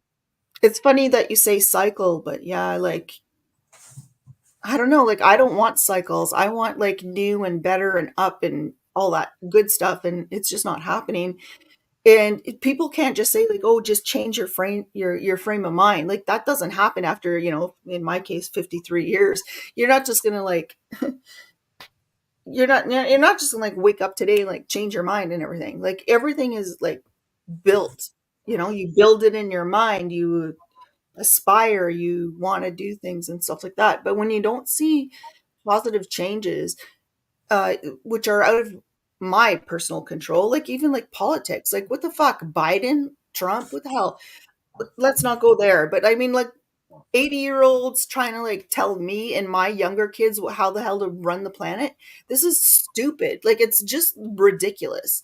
And so when it becomes like ridiculous in my mind, I'm like, why do I get out of bed every day and feed the whole system and the politics, and even my job is kind of political, insurance companies, banking, money, all this shit, and constantly it's just constantly working against how I want to get out of bed every day, and I just needed to get that off my chest. It just doesn't make any sense at this point. I feel like I'm in a fucking matrix, honest to God. Mm-hmm. well, for me, I'm going to get you going, but for me, I think it's all based on a worldview, and I have a worldview that gives me the answers of why we're all here, why things are happening to us currently, why things are happening inside me, why I behave a certain way, and where we're headed. And that is what gives me the strength to get up and to continue to do good in the midst of evil. So that it shows even more potently when the light's able to be in the midst of darkness and not be extinguished. So I have hope. Like if I get up in the morning, it's because I'm not serving myself. I'm literally serving a king. You know, in my book, I'm serving Christ, and I'm serving Christ all throughout the day by serving others, because it says that you can't talk to God one way and then do another way to other people. God will look at how you treat other people. So I'm watchful. It's hard to see the fall of America. I see the fall of the West. I see it tumbling. I see doctrines, evil doctrines that are not based in reality. They're flipping reality like upside down in just a big finger, you know, to all of reality. It's like, oh yeah, men and women. Nah, there's a spectrum of it. Oh, marriage means that. Nah, it doesn't mean that anymore. Oh, we're made in the image of God. Nah, you're a monkey and you come from nothing. And everything, you know, that worldview for me is it just takes away all of our power. So for me, I am still at peace, and it's nerve wracking. It's hard to see, but for most Christians, we're excited to see this because we're seeing prophecy come true. And we see that we're in the real crap heap of the situation, but we know the end of the story. And things keep on happening in the Bible that are coming true. So then we're like, wow, this book is pretty legit because it keeps on coming true. So I'm going to start taking it more and more seriously. And yeah, I think that if your worldview is that you know, there's nothing beyond us, there's no guiding force, and if you take a materialistic in a way, and you remove the theistic aspect completely, it's going to give you a view that leads to nihilism and depression. That's just my opinion. It's the logical conclusion of materialism. It leads to what the hell's the purpose of doing all this? That's where I'm at personally. Because like religions, and look at the history, look at history, how long people have been here. I feel personally, that's all I can speak to, is I'm no longer gonna matter. I'm like the one little ant in your house that you step on. Like it's just like it's gotten to that point where it just doesn't feel like I'm going to make a big difference anymore. And if I was gone, nobody would care. Well, they would care, but they get over it. So eventually you get to these points where you think you have grand dreams and you're going to change the world. And then, well, in my case, like I said, you live 53 freaking years, and like what to what end? To like exhaustion? Like it's not really going to matter. The book is there. Everybody can read the book, whatever. Do it without me. Don't do it, whatever. It doesn't matter. Right. So I can only imagine that like some of our youth kind of feel this way too. And maybe that's why they're a little bit kind of misguided, not misguided, but disillusioned. When you said like a little bit, not fatalistic so much, but somewhere in between, where they're thinking, they're consuming and not thinking in a longer term or in a more depth. Like I don't know exactly what I'm saying. I'm just like ranting and raving right now like a mad woman. But even my kids are good kids. They treat other people well. They are great. But I have a heavy, heavy, heavy guilt. And I don't know if that's Catholicism, but I have a heavy guilt of bringing them into this madness. Because to what end? Like I said, 30 years later from their birth, you know, they're 30 years younger than me. I don't want them to feel this way. You know, it's kind of weird. If any of that makes any sense. But No, I can understand that. Like going, like, oh man, this world is going to crap, and here I am. I brought some innocent children. I can see how you could see that. At least from the theistic perspective, is that it wasn't our choice to bring. It wasn't intentional, exactly. God brought them here, and he set it up so that you're the mom, you know, kind of thing, and then it becomes a spiritual task to fulfill. It's an honor to be a parent. It's not healthy to regret, and say, oh, why did I bring my children into this kind of thing? And I actually had to fight, infertility issues to bring my two here. So hence maybe a lot of guilt there. That's a psychiatric point. But yeah, I went through like infertility. I wanted kids like instinctually from a very young age because I come from a pretty big family. But I also wanted to do better than how I was raised, and I don't think I know I did a better job there. But the problem now is the guilt. So it's like almost like when you run into the water and then there's like that that backflow. It's like Yeah. kicks you in the butt and like Yeah. face plants you into the water. I'm like, well, I didn't see that coming. And then you learn like as a little kid, right? You're like, oh, well, don't run into the water if you don't want that back wave to hit you in the butt and knock you down. But anyways, for whatever all that means, that's where I'm at. Yeah, exactly. Yeah. Sure. Look, I mean, I'll tell you guys now, right? You see, I'm 34 now. I am, right? I was born December 26th of the year of 1989, and we are that very day. Like if you're from like anywhere in the UK or US or even Canada or even Australia or New Zealand or anywhere like that, you would simply know December 26th, known as, believe it or not, as Boxing Day. Whereas here in the Republic of Ireland, however, we call it St. Stephen's Day. If you didn't know that, there's a bit of a history lesson for you. But I've actually been on this planet now. I've actually been in Ireland now for over 34 years, and well, I mean, call me old-fashioned if you want to on this, but I mean, I've been around the block a few times myself, and the way I see it is that, like the world that we know is Mother Nature, Mother Earth herself. She is rapidly dying, unfortunately, and like I said, always have to be prepared to expect the unexpected, even when we least expect to hit us. To hit us, that is. You know what I mean? Because you honestly never know exactly what can really happen next. You never know exactly what's actually going to be coming down the pipeline next. You know what I mean? Which is why, because because I'm always very, very passionate, especially about I do believe in humanity. I also believe in God, but in my very own way. And I'm not going to deny, for example, that I absolutely have no problem with anyone who looks at God in their own way. I'm okay with that. I've nothing but respect, and I say, you know what, you are for who you are, inside and out. It is what it is, and what you see is what you get at the end of the day.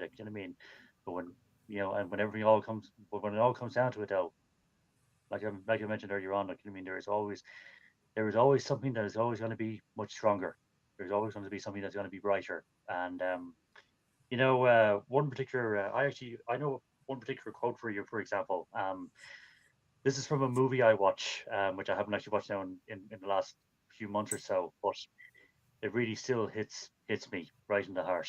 And it's a film called The Beach. It was set back in the year 2000, and it was directed by British movie director Mr. Danny Boyle.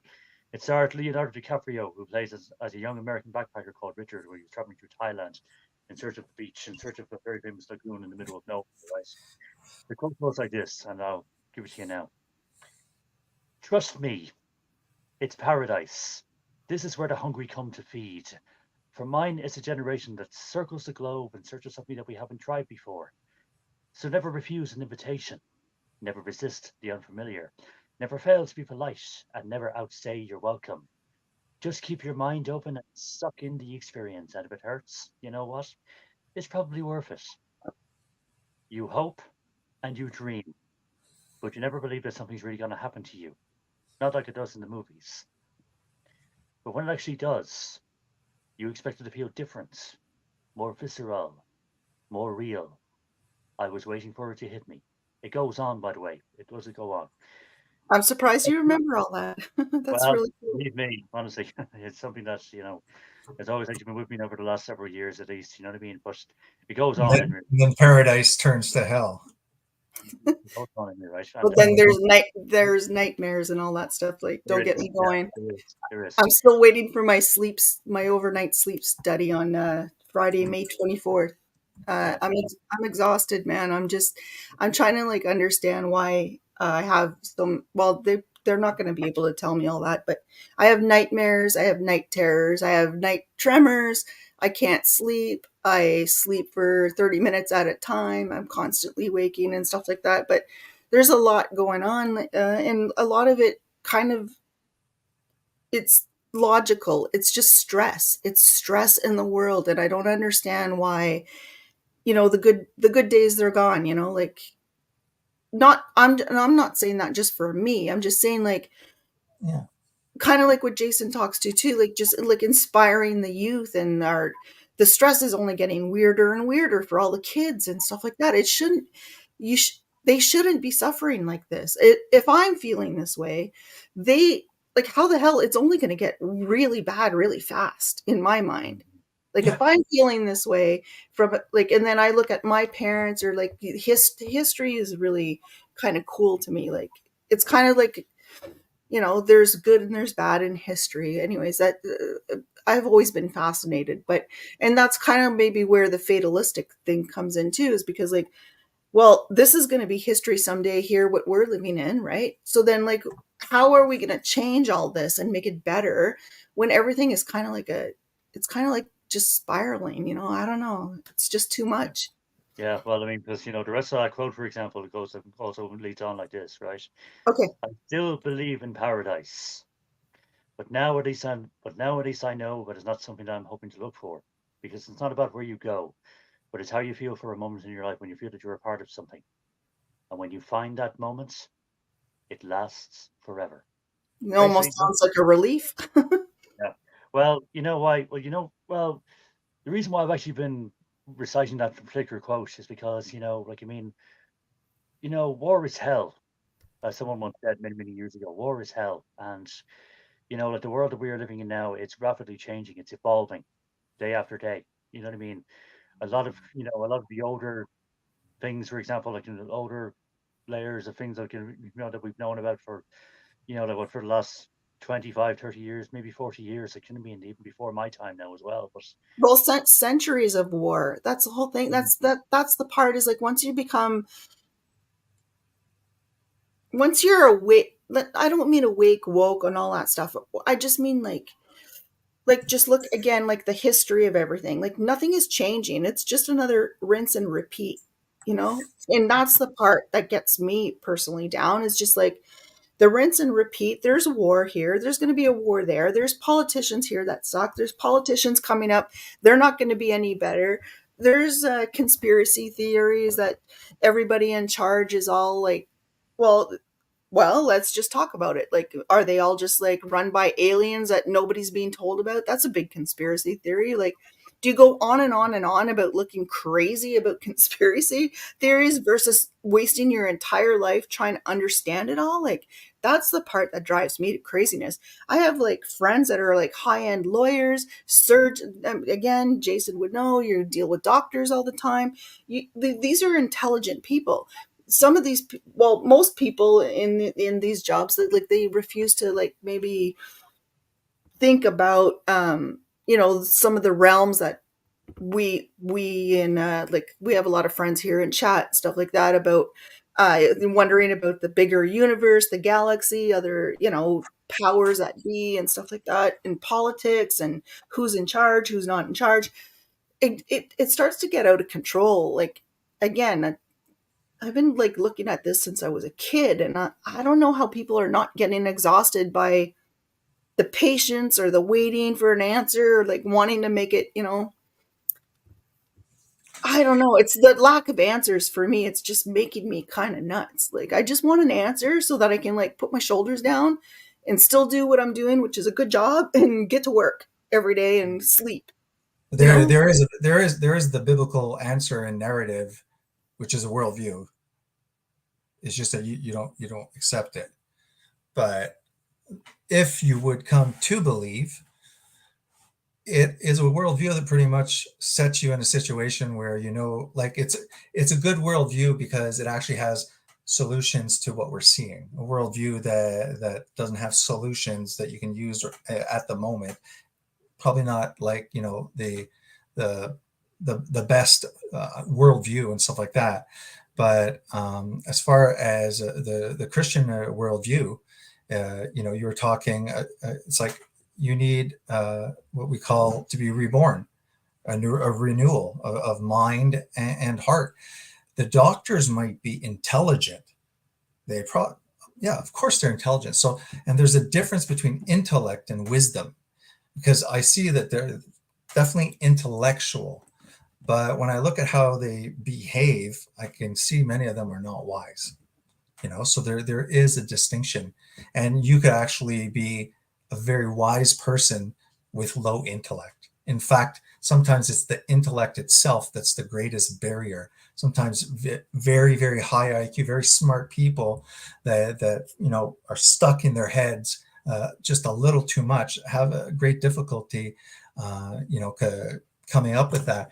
The Christian knows that we're in a situation that is the end time, where for a short period it is evil that has the reign. And when we look, we see that, but we also know the story. We know the promises, and within that worldview, you have all of the answers to those things that keep you awake at night. There's like one example here.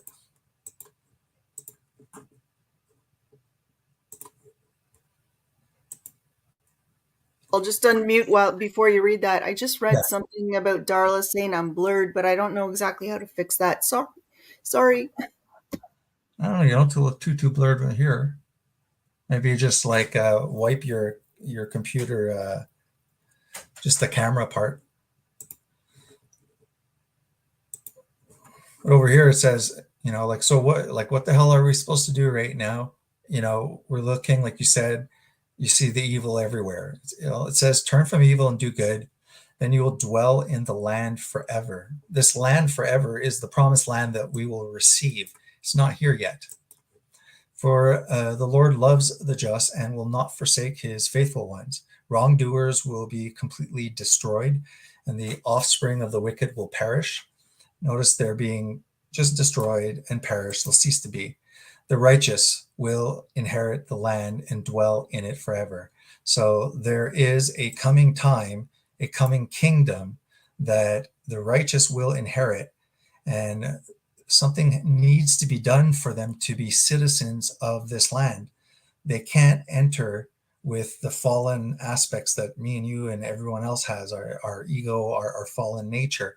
That has to be transformed. That there needs to be a renewal of the heart and mind through the Holy Spirit, and that has to be done now, so that finally during resurrection we can have our new resurrected body and enter the millennial kingdom, and we'll dwell there forever with bodies that are non-corruptible, that are immortal, seem to have senses. We're still able to commune and have parties and gather together and eat and drink wine. It says, Jesus says, I will not drink this cup until I drink it with you guys. And that's at the marriage supper of the Lamb. The mouth of the righteous utter wisdom, and the tongues speak what is just. The law of the gods, God is in their hearts. Their feet do not slip. So you're guided through the Holy Spirit. There's a guidance. You kind of know where to navigate through all this stupidity. The wicked lie in wait for the righteous, intent on putting them to death, but the Lord will not leave them in power. Leave them in the power of the wicked, and let them be condemned when brought to trial. Hope in the Lord and keep his ways. So that's what I do. I hope in the Lord, try my best to keep his ways, and I know that he will exalt me when I inherit the land, when the wicked are destroyed and we won't see them anymore. I have seen a wicked and a ruthless man flourishing like a luxuriant native tree. This is what we see currently. But he soon passes away and was no more. Though I looked for him, he could not be found. Consider the blameless, observe the upright. A future awaits those who seek peace. So we're looking for a future of peace. But also sinners will be destroyed, and there will be no future for the wicked. The salvation of the righteous comes from the Lord. He is their stronghold in times of trouble. The Lord helps them and delivers them. He delivers them from the wicked and saves them because they take refuge in him. So that's kind of like the Christian perspective as we read the Bible. Big book. There's plenty of passages like that that give us the instruction of how to walk, especially in this evil generation. I I think it is wisdom, and it's worth reading. That's a very good passage and stuff that you just read right now for what we're talking about. That's really great. Yeah, that is. That really, really is, Jason. Yeah, Really is. thank you. Thanks. You're welcome.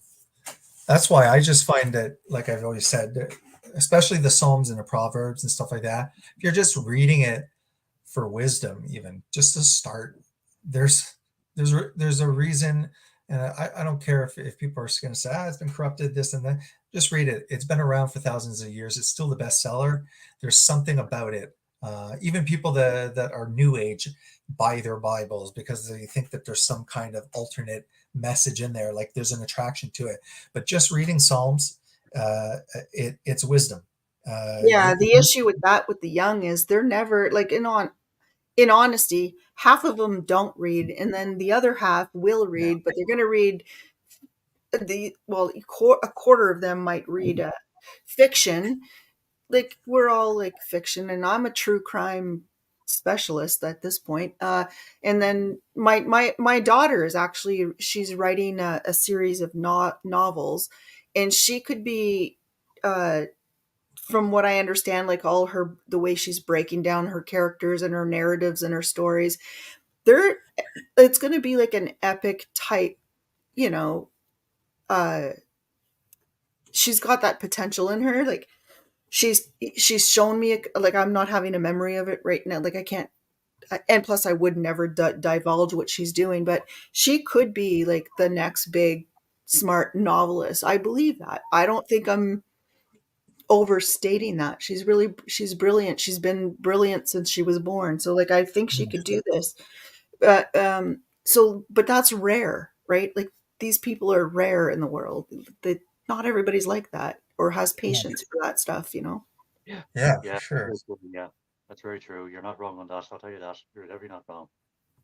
Yeah, I can't wait to, like I hope I'm still around whenever we well, I've looked into a couple of things for her, like on the legal end to see like about publicists and stuff like that. She's not ready, but she's been working on this for 3 years, guys. Like, and it's kind of very detailed and anyways, I'm very proud of her. But we'll see what happens. But at the end of the day, like I'm very blessed to be her mother, and she was very wanted, and I went through a journey to have her and stuff like that, and for her to be so brilliant and keep constantly inspiring me, Jason, like on another end, sometimes it's not only the book, you know, like she's really an inspiration to me. It's the only reason I keep going. My son as well, but I mean, I don't know, there's something to be said for the firstborn, or maybe it's just a girl thing. I'm not sure, but my son is just kind of thorn in my side that just makes me worry, but she's always never given me any worry.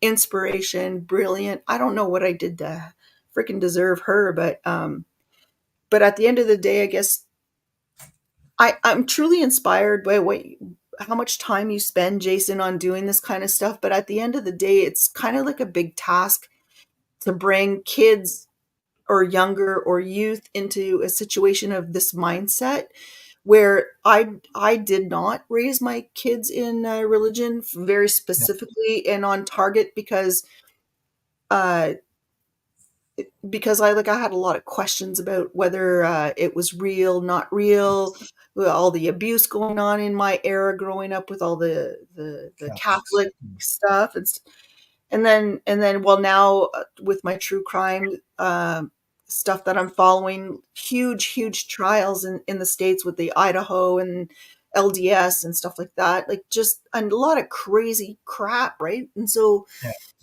how do you bring your youth into, looking into, or even actually just even giving it a chance, for God's sake, even just giving it a chance. At least I have a little bit of a history with that. But the kids these days, they look at this shit and they go, "You're all nuts." Yeah. Exactly, yeah. Because a friend of mine actually once actually told me about what was there about, especially probably just before we actually even had social media, like, or actually even at the very beginning when social media only first came around.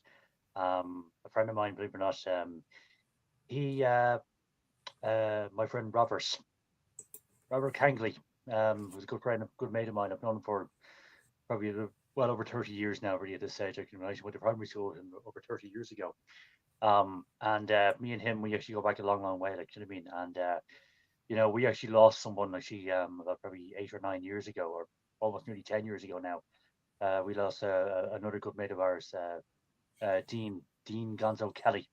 He sadly took his own life when he was actually 21, believe it or not. He was suffering from depression, and he basically went and he just about had enough of life, and he basically went off and he took his own life. He ended himself, but which is a sad thing, I know, but he obviously had his reasons and whatever else. Like, you know what I mean? But anyway, apart from all of that,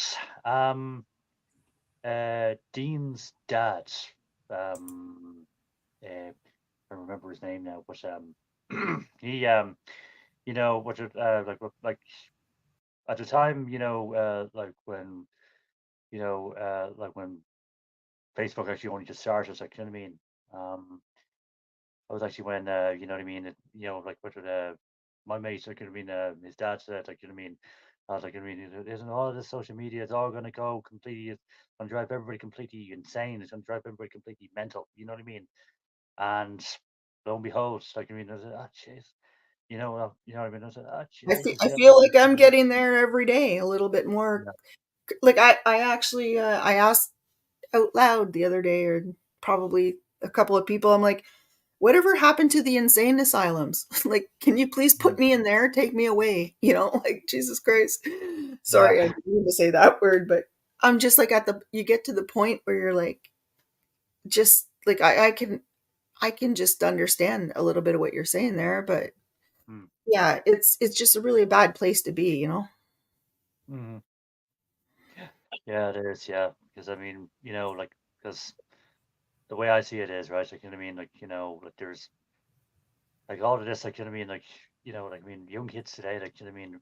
Like in the next like 5 years from now, or even 10 years from now, like, you know what I mean? There's like literally there's not going to be a future for them. Like, you know what I mean?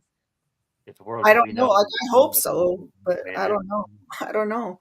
I've lost perspective. Like, the best time of my life was raising them when everything seemed a different point in time of, well, and then this is where it kind of gets a little bit weird. Like, maybe it's my own point in time, and then I started to get a little bit like what you were saying, crazy.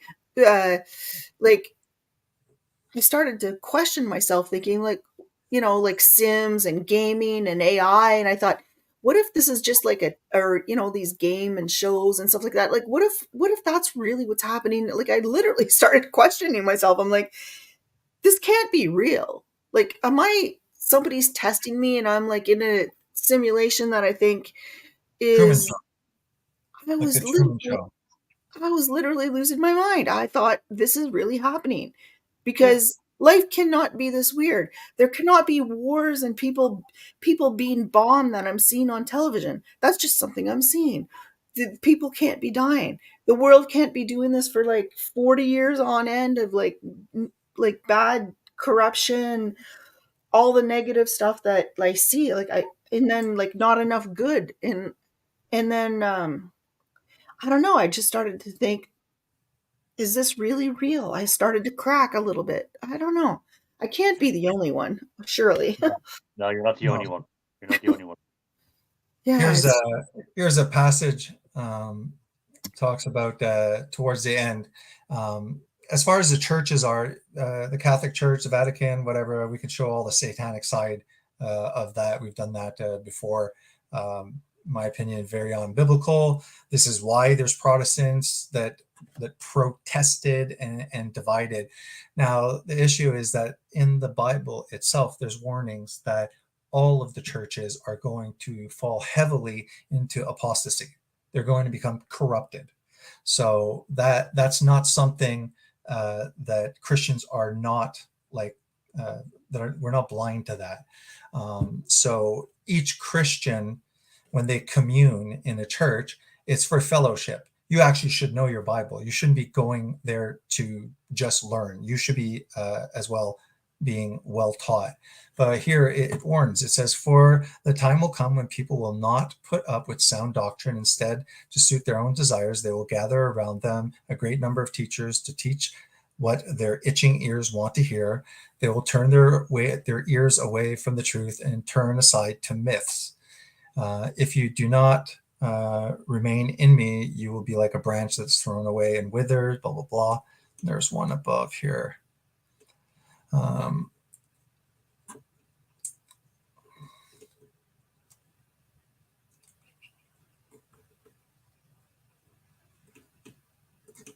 think it says here, up here.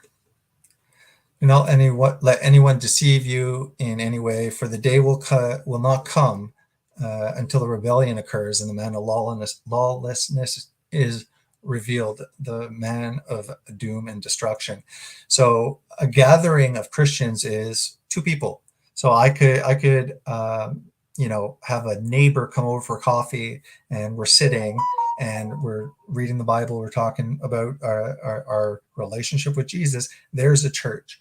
And that's the way it should go. I happen to go to a church that's a building, and I go there because I just enjoy the ambience. It's kind of like, I don't talk when I'm at work about Christianity and stuff like that. I shut my mouth and do my job. Okay. I'm not there to kind of recruit. And the only time I really do to talk is during my channel and stuff like that. But besides that, I kind of, keep it to myself. And I use this time as a time to talk. So when I go there, it tripled. We're up to like 300 in that congregation. And maybe there's some two-faced people putting on smiles and they're complete douches when they're at home. I don't know. But overall, you can kind of sense when there's 300 people, you can sense the vibe. And it's a wonderful vibe. It's fun to be with people where you can be yourselves, right? Because when I'm online, I'm also trying to be respectful to other people's beliefs that are different. So I'll still express, my faith, but I do not want to come out obnoxious and stuff like that. I don't have really a desire to, besides further than sharing, which I love to do, but that's why it's fun to go to church and stuff like that. We fire each other up. You got a bunch of skydivers. I'm sure they fellowship a lot. If you want to be a good skydiver, you hang around skydivers. You make that your entourage. And I see that in all sorts of groups. I see the truther communities, flat earth communities, all sorts of little, ideologies and stuff like that. It's fun. Yeah. It's relaxing, and people usually, and so that's where I don't see anything wrong with a gathering. And even if it's in an actual building, there's some that are, I'm sure, corrupt, but ours, it's like we give money, we don't have to. And I'm in a situation where I don't have a lot of money. I'll give a dollar. When I got married there, it was for free. I thought that I'd have to like pay for it or something. And he's like, no, it's free if you're, I was like, wow, like, okay. He's not trying to make money on me on that. And, no one has to pay money, and no one gives you a look if not, but it is a building. It has to be upkept, heating needs to be heated, taxes need to be paid, and I don't see any problem if we have a building that we're all members of and we all, supply a little bit of money. But yeah, there are those mega churches that are making billions of dollars, and the guy's arriving in a plane. Well, that's the other thing. Like, you look at all that stuff. Again, like, I've lived through, like, I don't have TV anymore, but like, I've lived through all this television evangelism and all that billions and pilfering, people, and it's just like it's a shit show, and I'm like, it's just evil. Yeah. Honest to God, it's just really evil, like all like taking advantage, honestly. So, anyways, it's just this is the stuff that really makes me question everything, and makes me really sad, and makes me not want to be around people and trust and all that. Trust is huge for me. Like, it's gone pretty much out the window, Jason. So, like, I'm borderline recluse at this point, because I literally do not know who to trust anymore.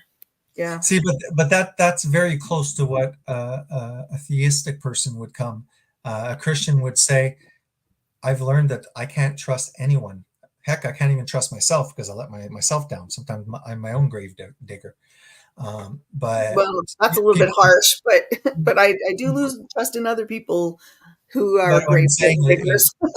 is that some people end up finding that the only person that they have confidence or trust in is God. And I've learned that my wife, as wonderful as she is, has let me down.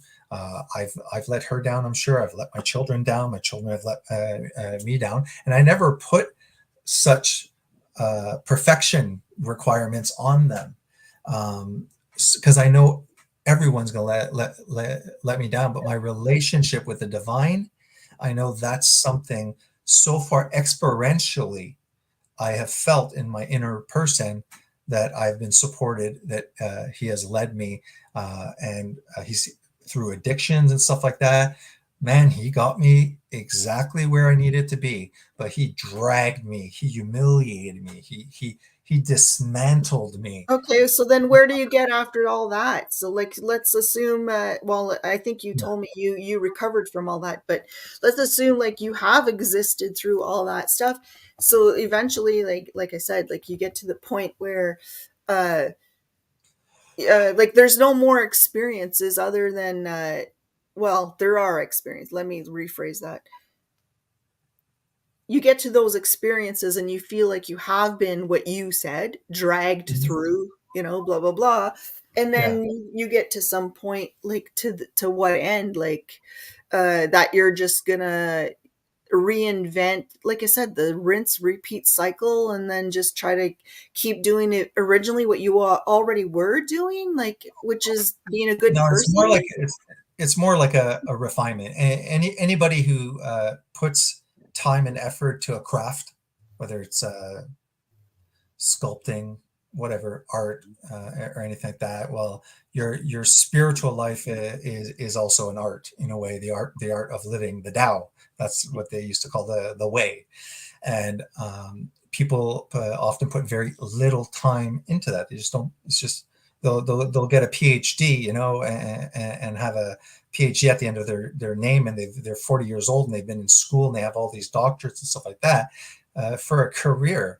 And these are the people that I would say are very intellectual, but if you speak to them, you'll see that they're putting a lot of emphasis on things that are really not important. And wise people would say, wow, all that effort for something can be taken away in a moment like this. And you're working for a finite career. What will you be left with? You'll be left disillusioned because many of them put all of their sense of self into these things. Well, Um, on the flip side, the wait, other wait, question is the like, same. what if I did a 180 or 360, and then thought, found put my energy for the next 30 years into something else, such as religion, God. But isn't that just basically redirecting my attention and still basically wasting my time? Like it's Well, just going to be what, another experience of, what, like, whether I'm a heart surgeon in science or history, or whether I'm going to like do a, like I said, like, or law or whatever, and then spin myself and then find God and all that stuff. Like to what end? Like, is that not just a different distraction that's equally not going no, to get so me to any well, fulfillment? this is what I would say. Religion means from ligare, okay, to reconnect. So the story goes, the narrative at least, and not limited to Christianity, a lot of it say that there's a disconnect between us and the divine. And then now we have all these spiritual practices to yoga means to yoke yourself, to reconnect. So everything's about a reconnection to something that has been lost. What I'm saying is the purpose of life, okay, is to reconnect to the source. Once that source, you've reconnected, you've tapped into eternity, and then you But understand. who's to say what the source is when there are so many religions? Everybody thinks they have the source. You're the source. You're the source. You're the source. And then maybe all the sources have connections. I'm not. Uh, Uneducated is not the word. Well, unresearched, I guess, would be the word. I've been doing this seemingly my entire life. I'm not the most brainiac or woke person and stuff like that, but I've been following a lot of stuff for a long time. Like, my focus has always been on these kinds of input, and eventually you get to a point where it's just like, have I wasted my entire life because I'm never going to get those answers? So, like, why would I spend any more time on one A, B, C, or the other chronology? Like, I do this for law and legal, and why would I spend any more time on this baloney anymore? Because at the end of the day, it kind of gets to the point, like, I'm never going to have an answer. Like, I never will. But, And so what's the point? I would say that your approach will never get you anywhere, because all I heard was it's baloney, and you got it where you're saying, why would I do that when I already know it's a crock of poop? That's just not how you're going to connect or attain that experience. And what we want is the peace of God, and that peace, okay, surpasses all understanding. And that indwelling peace that you have is there amidst the chaos, amidst all of this, all the darts, that life is throwing at you, and this peace of God, okay, that is difficult to explain to others who have not experienced it. This is what keeps your heart and your mind. And these are passages that people read and find meaning in, and these are explanations of experiential experience people have. People don't believe it, but there's a lot of people that are making claims and saying, hey, I went down the path of following Christ, believing that he died for my sins, asking for the Holy Spirit, having the rebirth experience, and then after the Bible opening it up to me, and then realizing, wow, it's been written 3,000 years ago, but people have been continually reading it for the last 3,000 years to this very day, to modernity, and they find value. And, so is it fairy tale? I don't think so. I've tried it. And arguably, how's that working for us on planet Earth? I mean, it's a new heaven and a new earth. It's kind of like the #1 bestseller fiction book. Yeah, a lot of people read it. Yeah, a lot of people liked it. But I mean, how's that working for the grander picture of functioning as humans on this planet? Like, that's where I get a little bit weirded out. I mean, it's functioning very well, because the only way that this book can prove to be divinely inspired is that if this old book says stuff that will happen in the future, and it gets it right every time, not sometimes, and not in a vague way. I don't know. If you don't do the research, then you can just say, I don't believe that any of the prophecies came true. It's like, okay. Why the hell are we here? Just to do a roll of the dice to try to get it right more than half of the time, happenstance, because against the odds kind of thing. I don't know. No, we had a relationship with the divine, and because of free will and bad choices, death entered. Now we're in a different metaphysical state, and God is working through history, okay, and also making sure that it's somewhat documented, in retrospect, he's working throughout history with a promise that he's going to get us back into paradise. But our very nature has been corrupted, and it's something that we can't change in and of ourselves. We can suppress it. We can try and not use it. We are still made in the image of God, so we still do have good and evil. And the other thing is that if I want to experience parachuting, right? I've said this multiple times. So I read about how to parachute. I understand the physics. I understand how the bag and the chute is made. I watch people. I push people out with parachutes and stuff like that. The trust, my God. Are you going to jump out of the plane, Jason? I have it. No, bear with me. I have a concept of what parachuting is. I might be very knowledgeable in it, but I have some parachuters have died. But go ahead.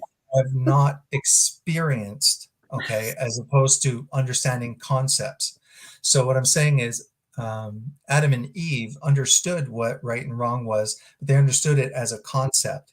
But the minute that they ate, and in the story, it's called the tree of the knowledge of good and evil. Was it a tree? It doesn't really matter, but it's definitely something that we ate and now are experiencing. So this evil and good that we are seeing, it didn't come from no purpose at all. It's a direct result, okay, of free will, and we are now experiencing good and evil, not as a concept. We're literally jumping out of the plane and free falling to feel, so that's true experience. In the Bible, we ate of the knowledge of good and evil, therefore all of humanity will experience good and evil. They'll experience good and evil within themselves. They'll experience other people's good and evil, national good and evil. We live in the realm of good and evil, and that realm is a finite period. Now, there is a savior that's entered in this metaphysical realm, is the only cure to get us the hell out of this metaphysical good and evil. There's a new heaven and a new earth in Christianity that will be created. That new heaven and that new earth is where all of the problems will be resolved.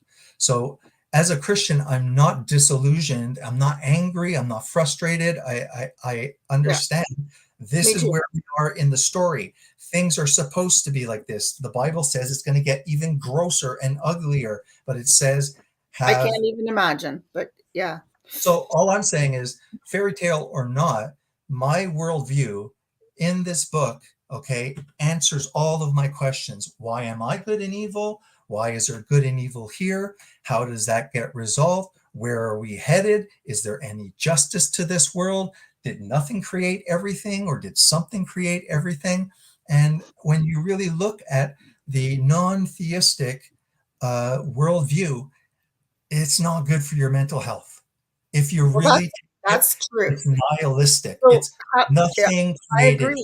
So, then my question would be to you then, let's assume the last few things you just said. Exactly. How do you feel about all that? Given the fact that we've, you're relatively my age-ish, a little bit younger, and good for you. But yeah, like knowing everything, we know, how the hell do you believe enough and have faith enough and like go on enough to think about like it's good enough? I don't know. Like, when is it good enough? How do you think, like, do you not worry about your kids the same way I worry about my kids? I'm sure these are all like little stupid questions I have in my head, but I have a lot of trouble understanding how you have so much faith in something that no one has the answer to. You said it yourself. We don't have the answer to it. You can understand it logically. We have good reasons to believe. There is good reasons to believe. If you do the research of the Gospels, when were they written? Okay, they were written within the 1st century. So the people that wrote it, most academics, the majority, will say the people that wrote the gospel, it's not a forgery, it's not a hoax. Those people, what they wrote, they truly believed what they wrote. Now the academics will say they're wrong, they were delusional. Of course, no man came from, resurrected from the dead. But we start with what's the first evidence? The reliability and the authenticity of basically the New Testament. So you have to go through that, and you have to like do your investigation, and you have to like get the people that are trying to discredit, so you can see that debate and you get the best, of both sides. And then you continue the reliability, the authenticity.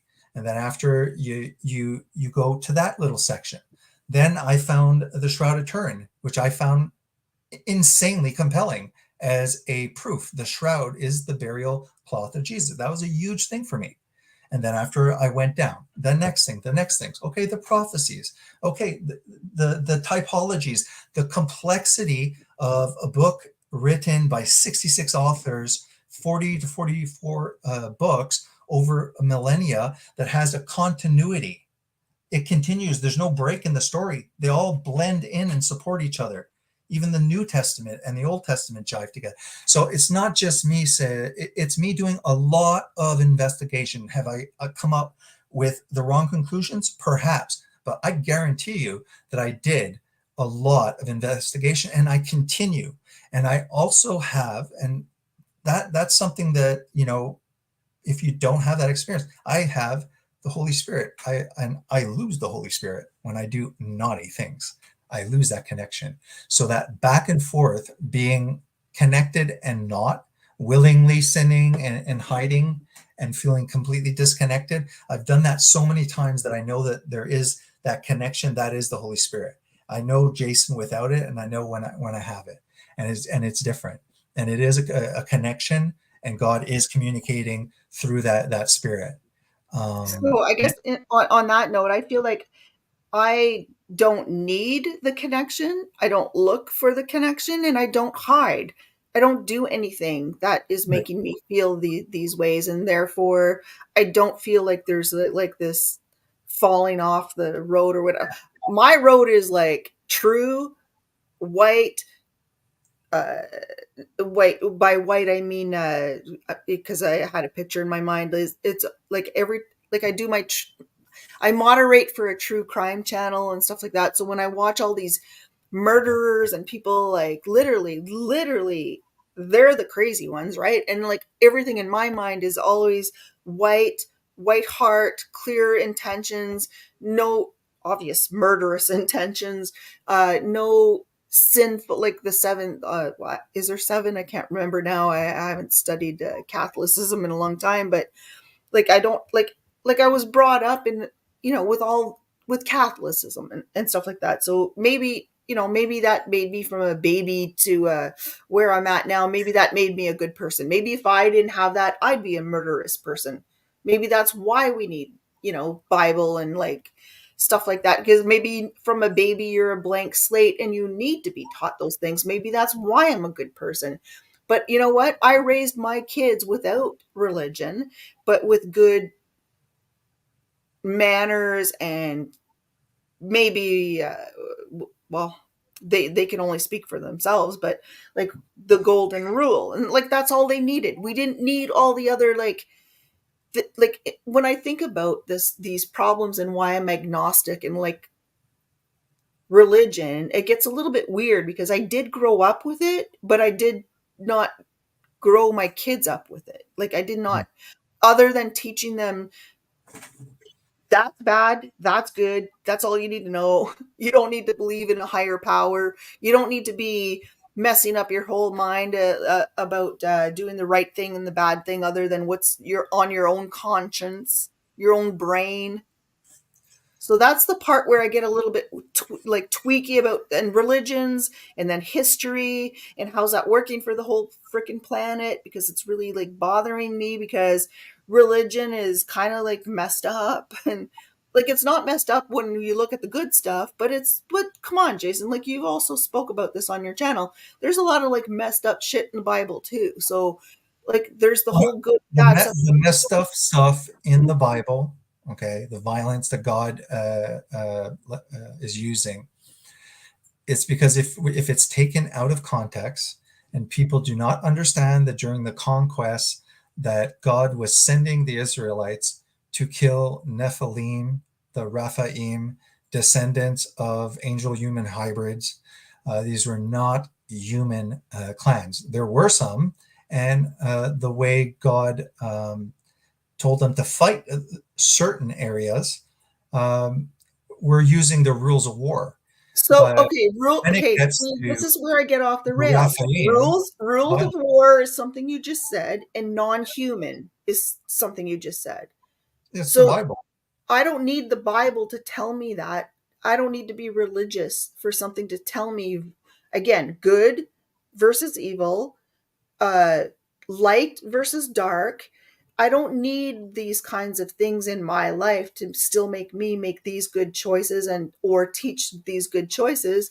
But I find it curious that you said these things about like, You said that there's some shady stuff in the Bible. All I'm saying is when it's taken into context, all these places that people try and make Yahweh out to be an evil God, it's because they don't know the context and they don't understand that the whole Canaanite area, the area of Canaan, yeah, but where most people don't grow up with that, Jason. Amorites, the Canaanites, the Horites, all of But these most people were don't grow demigods. up with this stuff. Like, for instance, if you said But those it's in words the to my Bible. kids right now, they would have no idea what the hell you're talking about. So Right. in my So in mind, the end, knowledge will increase. but Knowledge they of don't the need. Bible. But I guess what I'm suggesting is like we don't need to know all that stuff in I think religion, we should because it says, other as than in the like days of you just Noah, need your like scientific brain in order to know right from wrong and as stuff. in the days of Noah, so will it be at the coming of the Son of Man. And if you think that it was just people being naughty back then, you're not going to understand. As in the days of Noah, so will it be at the coming of the Son of Man is genetic tampering, just like the book of Yasher, okay, But where how is that going to help our youth? they wait. I'm telling you that the book is telling us that now, if you know what happened in the time of Noah, the pre-Diluvian area, okay, which is knowable because the first book of Enoch now has come to the forefront, Dead Sea Scroll, all of that stuff. And it says it's a book for that last generation. Now, bear with me. This is where we understand that all hell broke loose genetically. Okay. We had, But that's not going to help our youth learn anything. I'll listen. I'll listen. what I am saying is there is stuff that will be coming upon the earth. Okay. And those alien guys, okay, are not extraterrestrial or within our galaxy.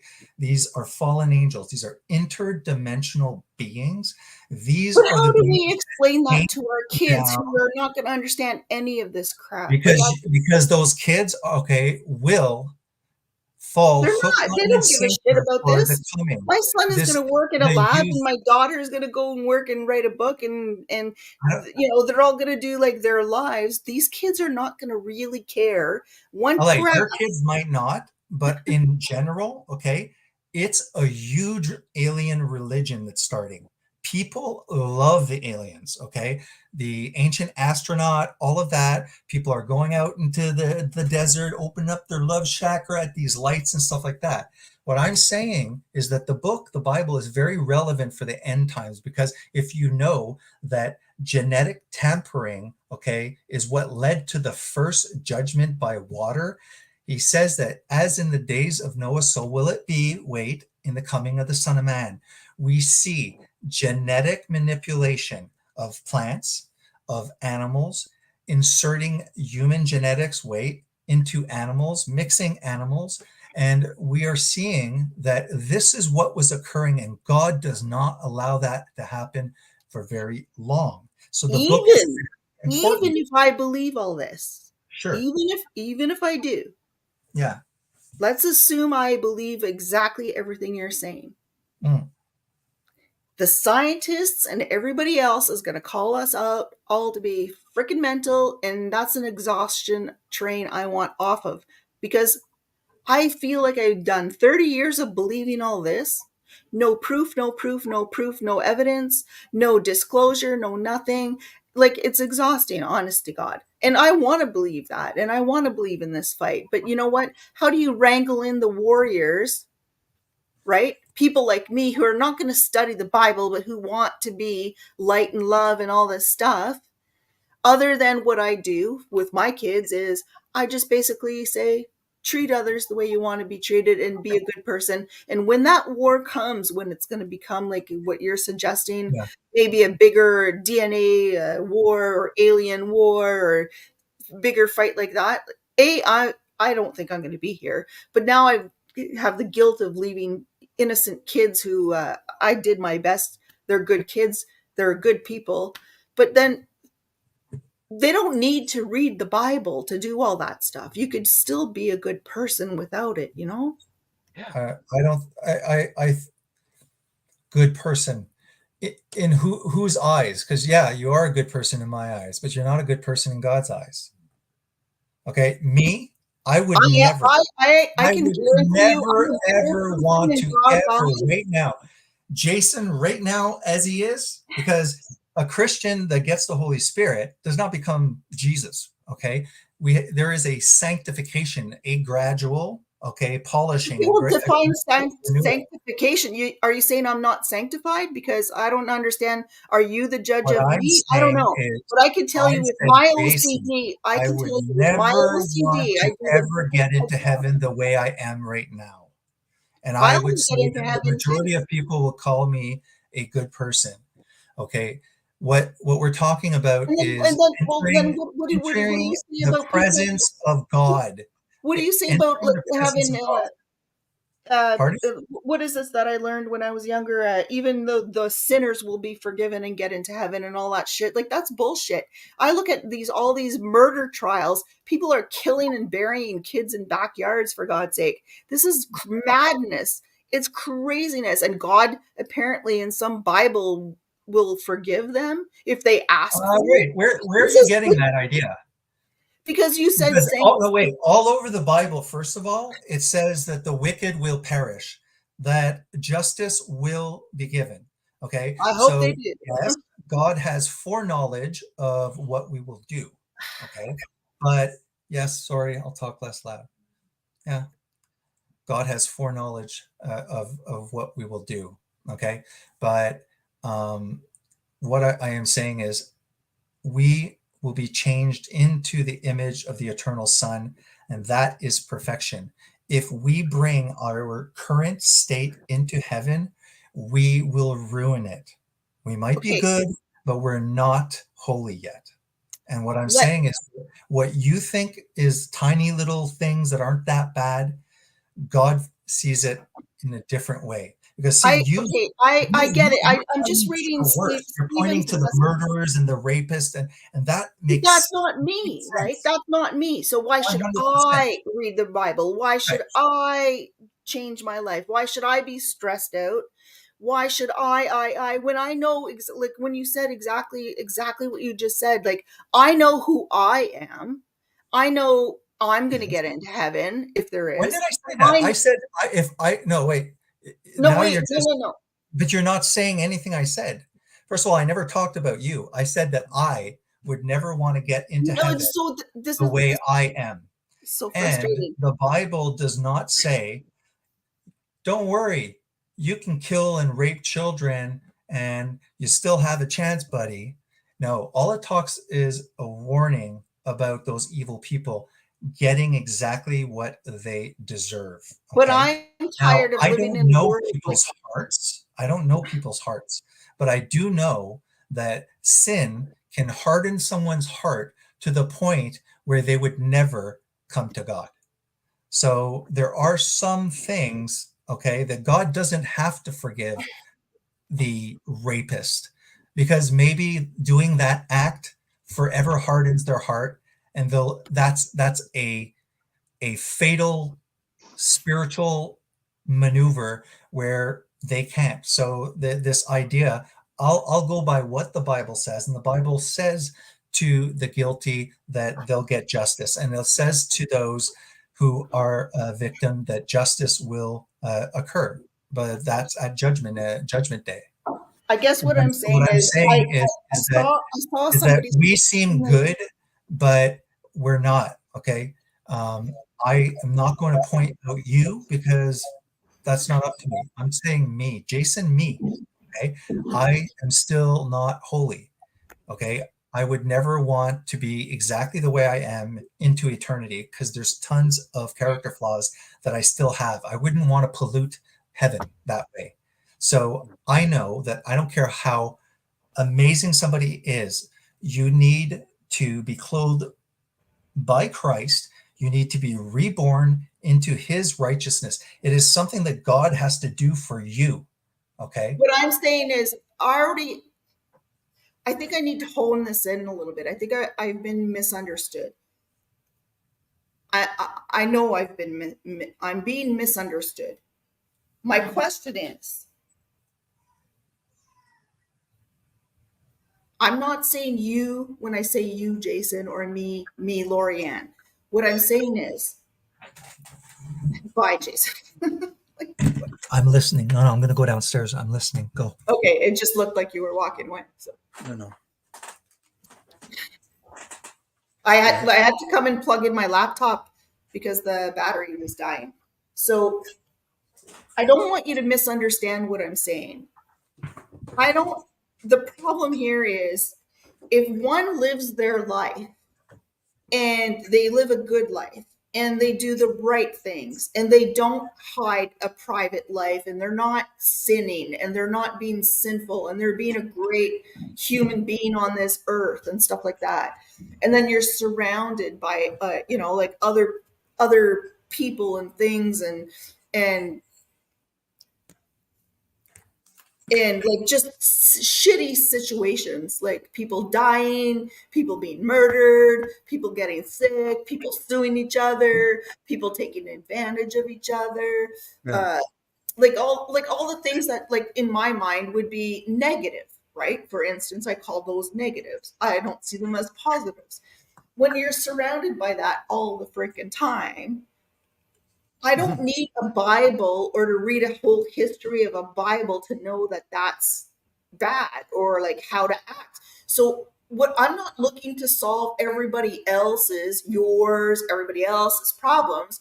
What I'm saying is if I act this way in my own soul and good spirit, if you will, and it still doesn't bring me a lot of like joy and like I don't need a Bible to like solve my problems and stuff like that. It's just like good faith, good science, good mind.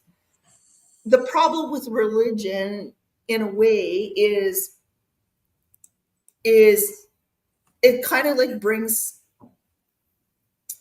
I don't know. It's a good thing. It's a good book. It's all that stuff, but it does have evil in it too and all that kind of crap. But I don't think you really need it in order to get out of bed every day, function as a good person, unless you're complete. Maybe I'm asking all these questions because I truly do not understand what it is to be completely evil, but they're out there and I see them all the time and it's kind of crazy. I don't know.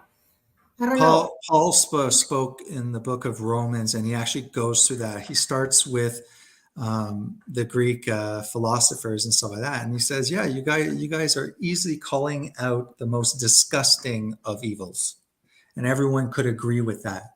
But they seem to be blind to their own lesser evils, and we all are ungodly, and God wants to get us ungodly people into his presence, but ungodliness cannot be in that presence. So he has to do something. And it's not just us polishing up ourselves or trying to do more good than evil, and put our heart on the scale and see if we get through. Because in a courthouse, often you're there for the law that you broke. Going to the lawyer and telling him how good you are besides the law that you broke, he'll say, great. I'm glad that you followed those laws, but we're dealing with this law that's been broken. And unfortunately, we've all broken the law. And the law, the 10 Commandments, the moral law, is there as a mirror of our own evil inclination. And anyone who is not seeking, does not believe that there's anything wrong with them, has no desire, will never find it. So you don't understand what I'm talking about, because you yourself say there's no need for it. You have no need, no belief. You don't, and then it's like, well, that's why it's not opening up to you, because you're not seeking for it. There's no need for it. So I pay attention to it, but yeah, you're and open-minded. I mean, you over don't believe this crap, and you're staying here. That I can appreciate. I don't hang around places where I don't really believe. Yeah, no, stuff. I Kudos for you. appreciate and I investigate it. The problem is, what I don't understand is, why do others need that? Why do they not just have an innate nature, maybe scientifically, or their brain, or their, like, it's like, don't touch the stove, that's gonna hurt. Oh, touch the stove. Oh, that hurts. Oh, I just learned that. Like, okay, well, We're desire. I told you so. Like, humans are desire. That's what we have. Think of it. Everything is based on desire.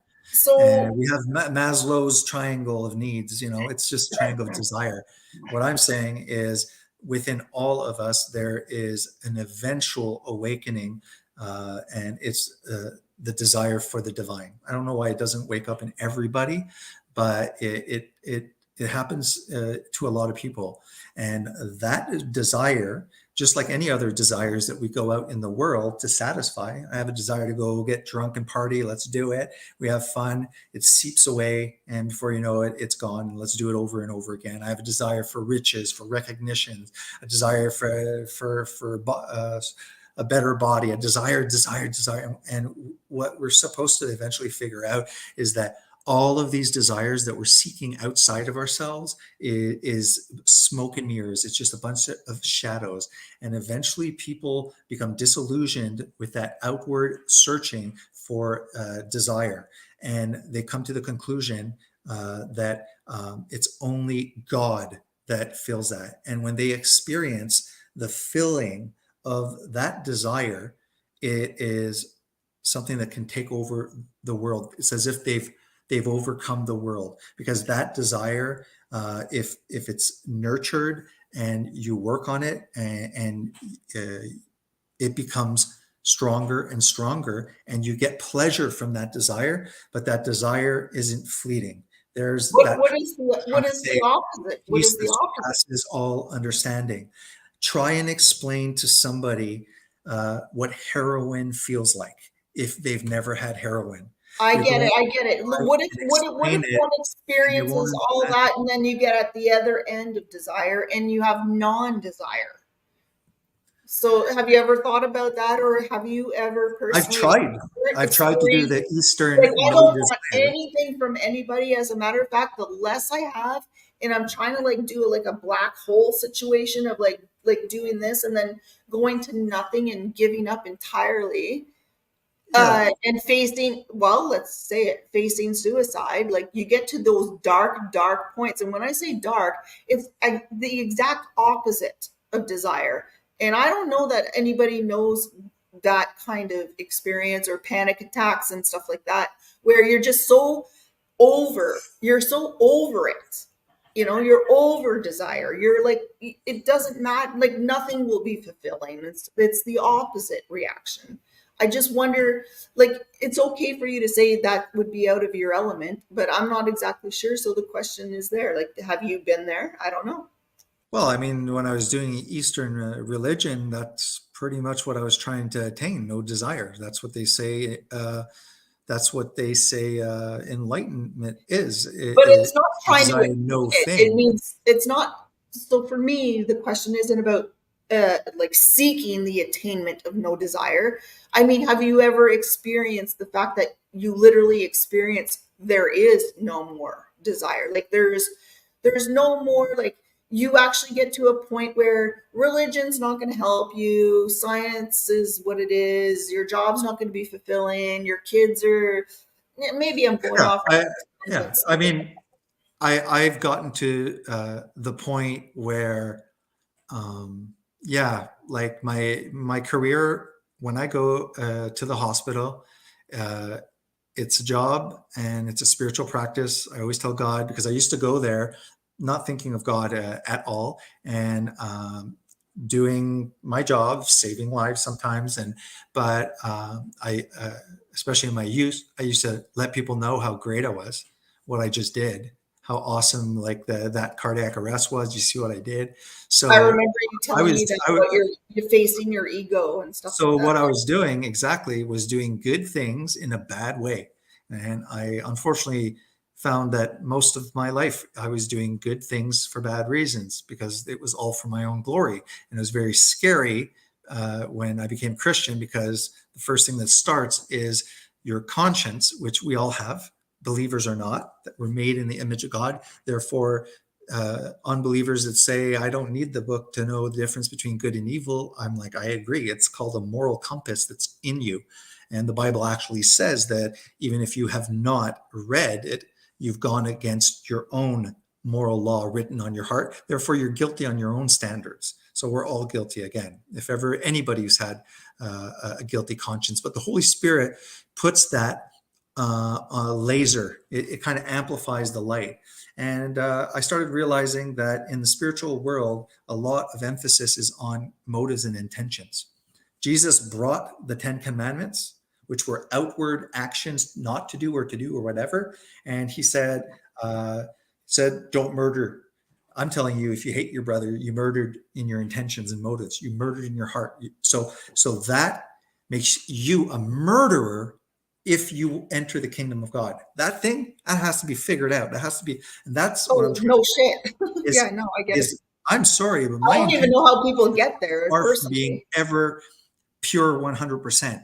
They're going astray daily. Okay. What Yeah, I'm yeah. able to, to portray. And this humbles me because it says Christians are not holier than sinners. Okay, they are just as much sinners. They recognize that they're sinners, and the Holy Spirit facilitates them throughout in a slow, dragging process of refining their character, because they're putting that as the most important thing in their life, not their career, not their money, and other things. So it becomes an art for them, and then that's why they want to hang around with and fellowship with other people.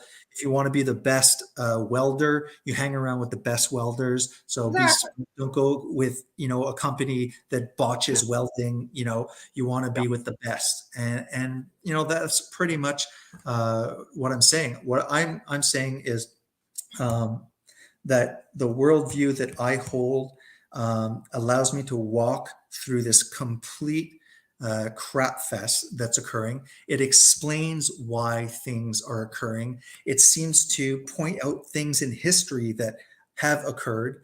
I mean, right down to Israel becoming a nation in 1948. That is prophetic. And basically, there's a huge click. The timer was set in 1948. Everything stopped until Israel was regathered. And that's why there's always been rumors of wars and nations and pestilence and stuff. But it does say in Matthew 24 or 23, the signs of the end time. And everyone kind of says like, oh, well, this one, it doesn't make sense. Like, no, it says when the fig tree sprouts, and the fig tree is when Israel is reborn. It talks about in Ezekiel the valley of bones. It even says what nation can be born in a day. And then we know that in a way, Israel was born in a day. But we don't know that. This is the stuff That's that gets me historical. a little bit crazy. That's With, thousands like of years history before. and I need like hard facts and proof and Well, you know what? When a book tells you that that's going to happen and it happens, and that there's 300 oh, other prophecies that we can talk about, to me, it okay. seems So like let's assume I read the Bible and I'm a a convert. Let's assume I'm converted and I believe everything I've changed my entire life. And so then, like, well, then what? Like, so then I'm still gonna, like, I'm a mere mortal. I'm still gonna die. I can do my best to do what you're doing, which is try Sure. to tell other people about it and stuff like that. I mean, Yeah. like, is that the whole purpose? Like, is that why I'm here? Like, what the hell? The purpose is to reconnect with God. And once, first seek the kingdom of God, and then all other things will be handed on to you. But who First cares? thing Like, is you connect with God. Then you have the Holy Spirit. Then after you read the Bible, and then you understand where we are in the movie. okay, so then, like you said, I'm a And then, convert, and then and I after, believe, in then a I'm gonna way, die, and then blah blah in a blah. way, I'm still gonna go you to are heaven. resurrected. There's a new heaven and a new earth. And that's why everyone in this play field can do whatever they want. And it seems like the wicked are winning. Seems like the innocent die. Or Seems like there's suffering. justice everywhere. And God says that this is for a finite time, and that it is the godly, the righteous, it is the peacemakers, it is Yeah, those who exactly. will So inherit the eternal kingdom. what if I'm weak and I do believe and I am righteous and I am good? Well, righteous to me in a definition could have a negative connotation, but like, I'm doing the right thing. I have a good conscience. I'm a clear good person. I don't sin. I don't do all this stuff. I uh, eventually, whether I do or don't practice religion or read the Bible, but I'm still a good person, I'm gonna die. So, but like, what's the whole point? That's the bigger question. Like, so maybe this what might not be the channel for it, because your channel is trying to like teach, the Bible and stuff like that.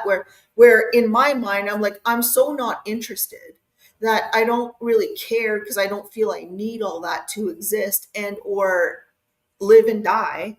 And so I'm gonna die anyway. So like, I know I'm not gonna kill people and like hurt people or do sinful, hideful things. So then what's my whole purpose on earth? Like, what's the point?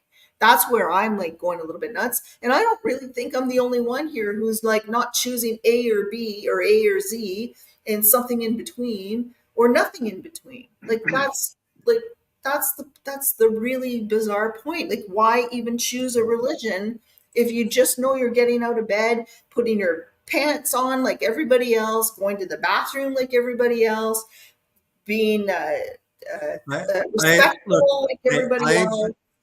I've experienced darkness that seemed like it was endless.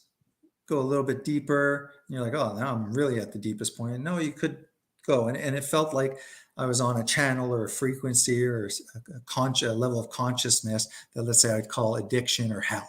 All right, and it's invisible, yet it was very real. Yet it had control of me, and wherever I would go, there it was. So it was more important, more influential, even though you couldn't see it. It's an invisible thing, but it's quite real. It has complete control of me. I believed that if that existed, okay, that maybe there's another channel, there's another state of mind, there's another frequency that I can tune myself to, which is the exact opposite. And having experienced the darkness actually gave me more faith that it's possibly worth seeking the opposite. And what I'm saying is that there is a new heaven and a new earth. There is a millennial kingdom on earth, and then there's, after that, the millennial kingdom, there's actually a new heaven and a new earth. We enter eternity. We don't even know what that means. And it says that God, that our minds can't even comprehend the amazing riches that this new stage will have. And Christians, How do you have so much faith in something? because people have died for that. The Yeah, but people, how do you have so much faith in something like that you don't even know yourself? because faith is just another word for trust. And no, Exactly. I don't have a 100% confidence or 100% trust, but I know that I have a heck of a lot more trust. And I know that it's worth putting the trust, because there's a lot of things that have been proven to me. Okay, So so I'll agree with you there. I would literally put way more trust into something that sounds like a birthday party, but like at the end of the day, how like can I guess what I'm asking is like, why would you go so much that way of putting so much faith and that trust and into something that's completely unknown versus just staying neutral and scientific? you can Like, be both. where did you take You're, that no, extra if leap? you, what I believe spiritually has nothing to do with my ability to use biochemistry, use pharmacology, to use physics and No, use the no, I beat didn't. I know meters, that's. I didn't mean volumes, that. I didn't use mean that. electrical impedance tomography, science, and all of the founding fathers from Newton, Galileo, they were all I get Christians. it. I They did not all mean believed to in offend God. you on that. So there is, see, the difference I just is more that meant like, the why would you like scientist stay here instead might of want going to over be here? might Like, want to shoot himself in the head, might be an intelligent person that doesn't realize that he's super empty. Because I see that. I see very smart doctors. They have BMWs. They seem, to me, the world says you should be happy. They don't know. Some of them are. Some of them are nice people. But some of them, it's like, geez, they have the authority. Everyone's flattering their ego. They got a nice car and they run the show. They make the money. They look horror. They look like they want to kill themselves. They're miserable. You can tell that they're miserable. Well, you know why? Because that person has used science. He's excelled in science, and what that person is lacking is either philosophy, theology, or religion. His inner life, he doesn't have one, and he doesn't have a worldview that he can plaster everything on, and he's become disillusioned. So like I said, Jason, before being saved, went, saved people, used his ego, told people how awesome he was. Okay. Deep inside, I knew it was wrong to do that. I knew it was ego. Okay. And Jason now, before going into work, says, God, my hands are yours. If you need me, you gave me the talent. You can take it away, set things up. I'm here to help. And I'm humble. I'm relaxed. And to be honest, I'm even more recognized than I've ever wanted to be. Because when you try and shine, you dim your light. And everything that I've prayed to has always been prayers for inner transformation. And every single one of those prayers, God has always answered. God answers every single prayer. People that pray for things, okay, 50-50 chance. That God doesn't give you, or less, you know what I honestly, mean? because Like they're the not people listening. that I can pray to this mouse here because 50% Yeah, yeah, chance yeah. it happened, kind of thing. And it's like, yeah, I do agree. But when That's not you're where I'm coming literally from because praying I even feel like for I have inner like an transformation, yeah, inner thoughts, inner energy, but yeah, that like, but I don't know where that comes from, but like I have that all in me at like in my quiet moments. I am alone a lot, so maybe that's why I'm overthinking a lot, uh but again, it just doesn't, it's the religion part that just doesn't really resonate with me versus like if I didn't have like, well, honestly, I don't have a Bible. I haven't read all that stuff. I grew up with all that when I was like 12 and under, 12 years old and under, right? So do the math. I'm like, very let's say young. 13. So 13. So 23, 43, 53, like 30 plus years, whatever. I've Anyways, long story short is uh, I wonder if people just innately should be that way and they're going to be that way. They're going to be good. So again, because I watch a lot of true crime and people are murderous, some are serial killers, okay? Let's just put it this way. They're also not reading the Bible and choosing a side.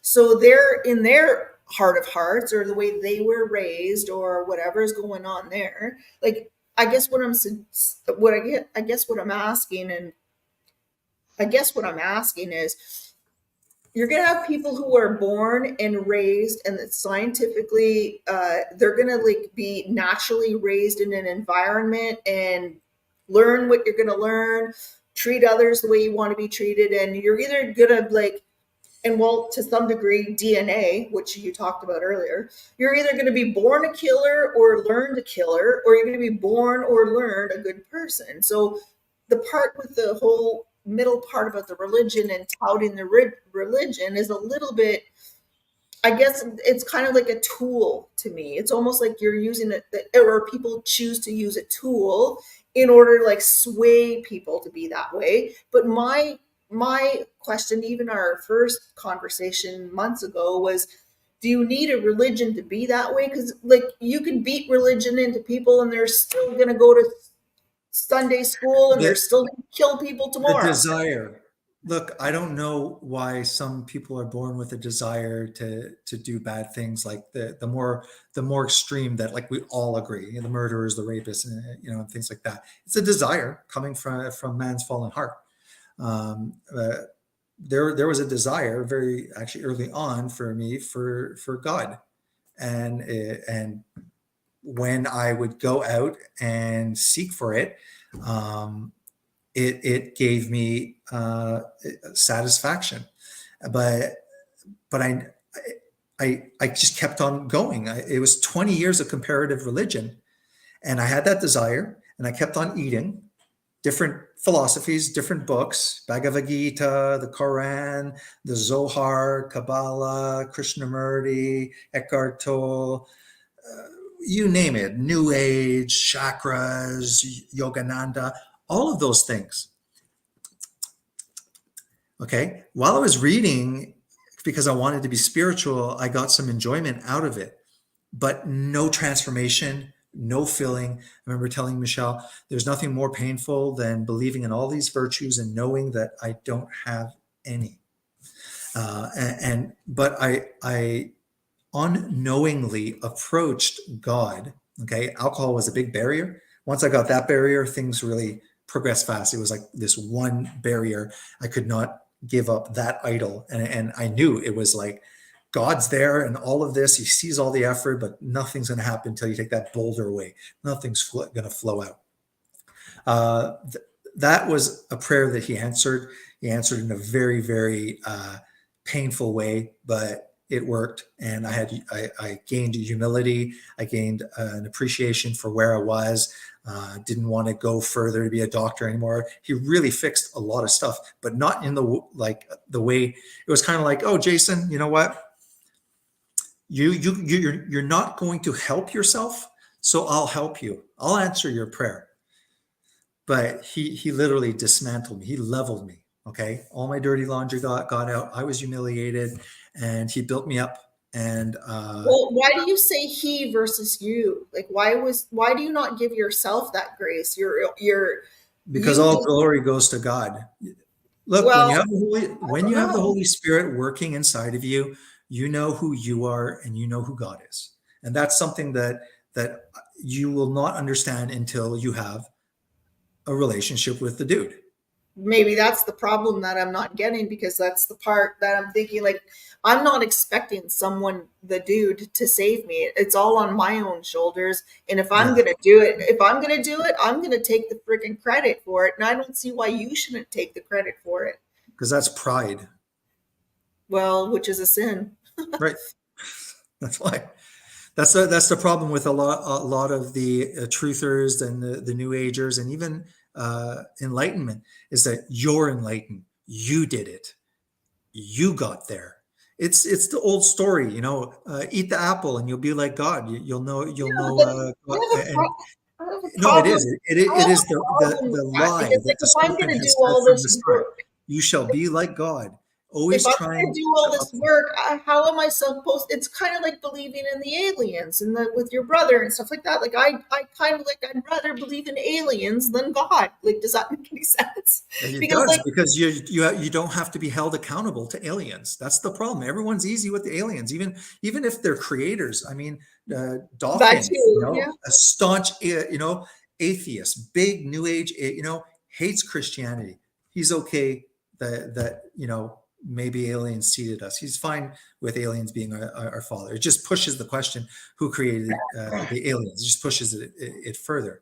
And what I'm saying is, it's very important that the Bible, because what has happened is going to happen again. There's nothing new under the sun, and there is a great coming deception coming, and it's related to the aliens. There's going to be a lot of stuff happening. There's going to be earthquakes, there's going to be famines, there's going to be wars, there's going to be nations, which means ethos against ethos. There's going to be signs in the heavens, there's going to be false signs, there's going to be aliens arriving. But I can't live like that anymore. I remember 20 years, I was in my friggin' 20s when I was thinking, I got to live on high ground in Ontario. I got to be at a high point because the coasts are going to like be, what do you call it? Flooding and stuff. Flooding and stuff like that. And so like, and then of course you spend 20, 30 years of thinking about all that crap. Check this out, guys. It's exhausting, man. Watch this, okay? This is a whistleblower says U.S. has found non-human pilots during. So this is what I call controlled opposition. This is the deception, right? They started with the, social engineering of having ET and all of, these movies over the last 70 years, Hollywood, all of these aliens and stuff like that, right down to the idea of aliens seeding us, that movie, I forget what Prometheus, stuff like that. Now, I want to say this. This guy here is about to say that they have recovered non-human pilots. Okay, this is supposed to be, big disclosure time, right? Government, it's on, USA Today. Where's the images? Where's the picture? Yeah, I've seen this. Yeah. To me, this is bullcrap. Okay, they're just setting us up, okay, for a grand deception so that these aliens, okay, are going to come. They're going to be the people that are going to have the whole solution, and there's going to be a whole religion around it, and we will gladly give our authority to our alien space brothers. And it's the greatest deception. These are fallen angels, okay? This is what they did in antiquity, in the antediluvian world. They sought worship, and they're going to do it again. So it is very important, because without Christians speaking up about the book of Enoch, about the Nephilim, about the alien-human hybrids, about the end times, 3 evil spirits like frogs coming, people will be deceived, and Christians are speaking up. Here. If you believe we have crashed craft, stated earlier, do we have the bodies of the pilots who piloted this craft? As I've stated publicly already in my News Nation interview, biologics came with some of these recoveries. Yeah. Were they, I guess, human or non-human biologics? Non-human, and that was the assessment of people with direct knowledge on the program I talked to that are currently still on the program. And was this documentary evidence, this video, photos, eyewitness? Like, how would that be determined? The specific documentation I would have to talk to you in a skiff about. Like how useless that disclosure is. It's like, oh yeah, we have aliens. They're non-human. And I know, I saw all that, Jason. The more interestingly is they haven't done nothing since, like nothing. It's been months and months, and nothing has come out since then with the skiff. Like we've heard nothing. And I guess it's kind of like my timeline is, and patience is pretty short. So I don't know. I just know that with my Christian worldview, the more I study, the more confidence I have. It satisfies me internally. It makes sense for me as a timeline of what to expect down the road. I understand why I'm the way I am. I understand why people are the way they are. I understand where we were and where we're going. I have that hope, the hope of the resurrection. I have the hope of a new heaven, a new earth. I have all of this hope. And I also have a relationship that I form through the Holy Spirit, where I feel the spirit of truth and understanding that testifies to me that Christ is who he says he is. And if this is truly the way, then I would be such a horrible person not to push this. So I'm going to push it till my last breath, or until for some reason I realize that I'm delusional. I'll be honest. I'm very skeptical. I'm always challenging myself. and there's a lot I still have to learn. But there's still a lot of stuff I have to learn in my own profession. The Bible is an insanely complex book. There's prophecy, but then after there's other patterns that you could test. You could do the word studies that mean things. It's just like I just watch over and over different Christians, and and you get one that you like, and you're just like, you're listening to this, and it's like, Well, there's God, also parallel universes, because like for everything you hear, every decision you can make, every path you can take takes you into different possibilities and different realms. That stuff keeps me up at night too, because every day and every choice, everything that happens is constantly going to change your matrix. Like there's so many choices. I find that I'm in God's hands. He's protecting me. He has a purpose. It's a win-win situation. You know, right now, if I die, I have no fear of death. And yeah, my only fear is the most important thing is to try and get my children and those around me that are closest to God, because I believe that that's essential. I believe that we will all be held accountable and we will all fall short of the glory of God. The only way is to take, to take Christ's hand, to take his salvation. He did it for us because God knew that we could not do it for ourselves. And it's a free gift. And you have to enter there, not with the confidence that I have at this moment, very tiny confidence and open-mindedness. And that's what I keep on telling you. Just read it as literature. Stop talking about it. Open up the New Testament, read it through. It's a short book. Don't read it like it's true. Read it and say, well, it is literature. There's paragraphs and sentences. I mean, the writer is trying to communicate something. It's not like, oh, well, you have this interpretation. It's not. Like if you use proper hermeneutics, exegesis, most Christians use the principles of hermeneutics so that we stay on track, that we don't go too off, the beaten path with our biblical interpretation. Read it. You might start seeing passages that are comforting to you, passages that you can connect to. I've read the little red book of the New Testament when I was 12. So like I did that. How old are you? Okay. You were 12 years old. I learned enough to know that I became a good person. But anyways, what do you think about the this notion of Ra, I guess? Is that a thing? A book? A Ra? The laws of Ra? Like Ra, like the Egyptian sun god? Yeah, I looked into that like a very little bit, but I mean, not well. I don't know if it's a sun god, but I think it was like the law of one, stuff like that. I read about that about 10 years ago. Not all of it, but I looked into it and I thought it seems very religious as well, but a little bit of alien mixed in there too. Like it was an alien telling us, I made you, same kind of thing. And I thought, like, how can you have so many books or thoughts or people, like, is it all fiction? Is it not fiction? Somebody's got to be writing the goddamn thing. They're writing the books, okay, and we're reading them and we're consuming them and we're choosing to believe or not believe, but somebody wrote the darn thing. So where are they coming from? And I guess I wanted to ask you, do you know about that whole law of one Ra crap, and what do you think about it? And then also I wanted to ask Luke as well what he thought about that too. Well, I see a common story throughout all of history being told, except one is being told from the side of the serpent, and the other side is being told through the biblical side, where Yahweh is the good guy and the serpent's the bad guy.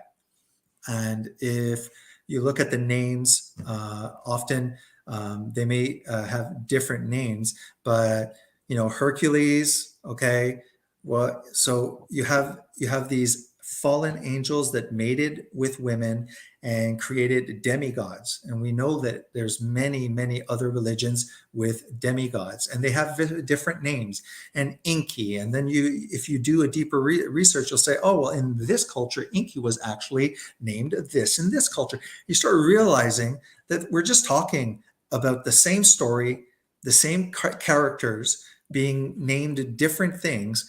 But what we do have is all of these gods in the other religions are basically fallen angels or their offspring seeking worship and ruling over people. And the return of the gods are coming.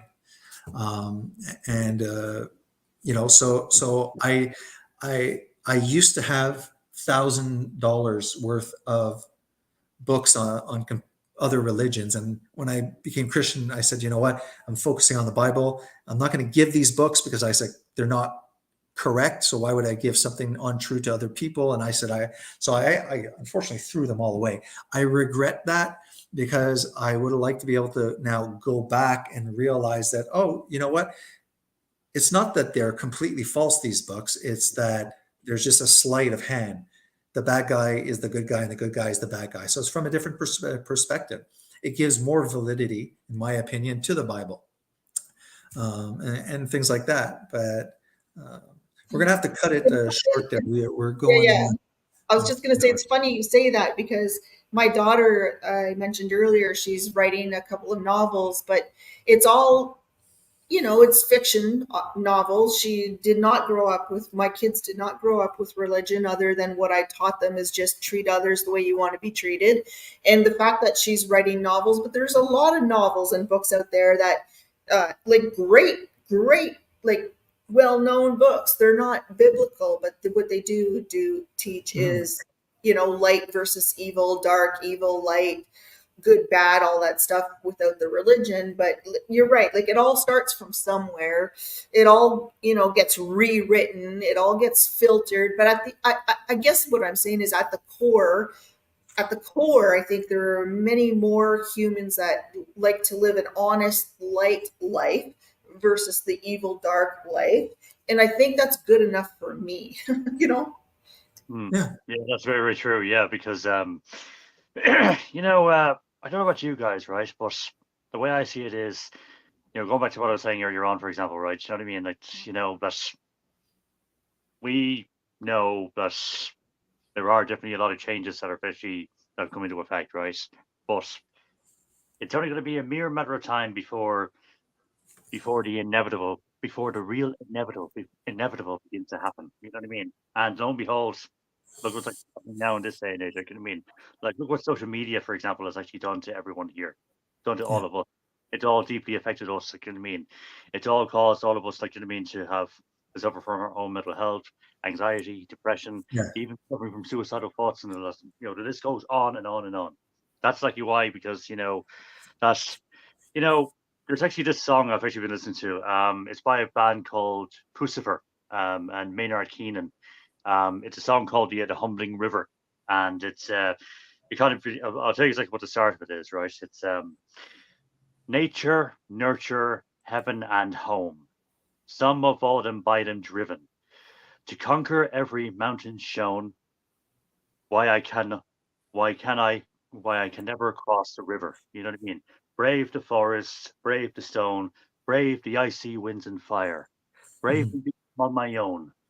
Why can't I cross this river? You know what I mean? It's, like, I don't know about you guys, and call me old fashioned if you want to on this, right? But as an Irish man myself, right, living here in the Republic of Ireland, right, I can tell your hand on heart right here and right now that the world that we know is constantly revolving. It's constantly interchanging. And you see, I look at things, for example, like, I mean, I look at the world now, right? And I always say, you know what? I mean, if we did have or did not have, I mean, would the world like really be any different? To be honest with you, if we didn't have social media, for example, the world would be completely different. We wouldn't have all these problems that we actually have, that are actually coming around now. Like, you know what I mean? Like, you look at Facebook, you look at Twitter, you look at Instagram, you look at Snapchat, you look at TikTok, right? I mean, all these other different platforms as well. Like, you know what I mean?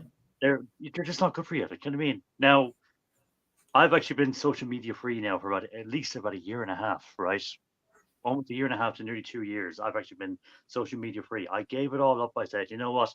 I gave it all the big, the big E, the big elbow, and say, you know what? Mhm. Don't want to be with them. Don't want to be part of this anymore. Like, you know what I mean? And Right. now, right? And now all of a sudden, right? My life now, it's just getting better. You know what I mean? Sure enough, Right. yes, I will admit that.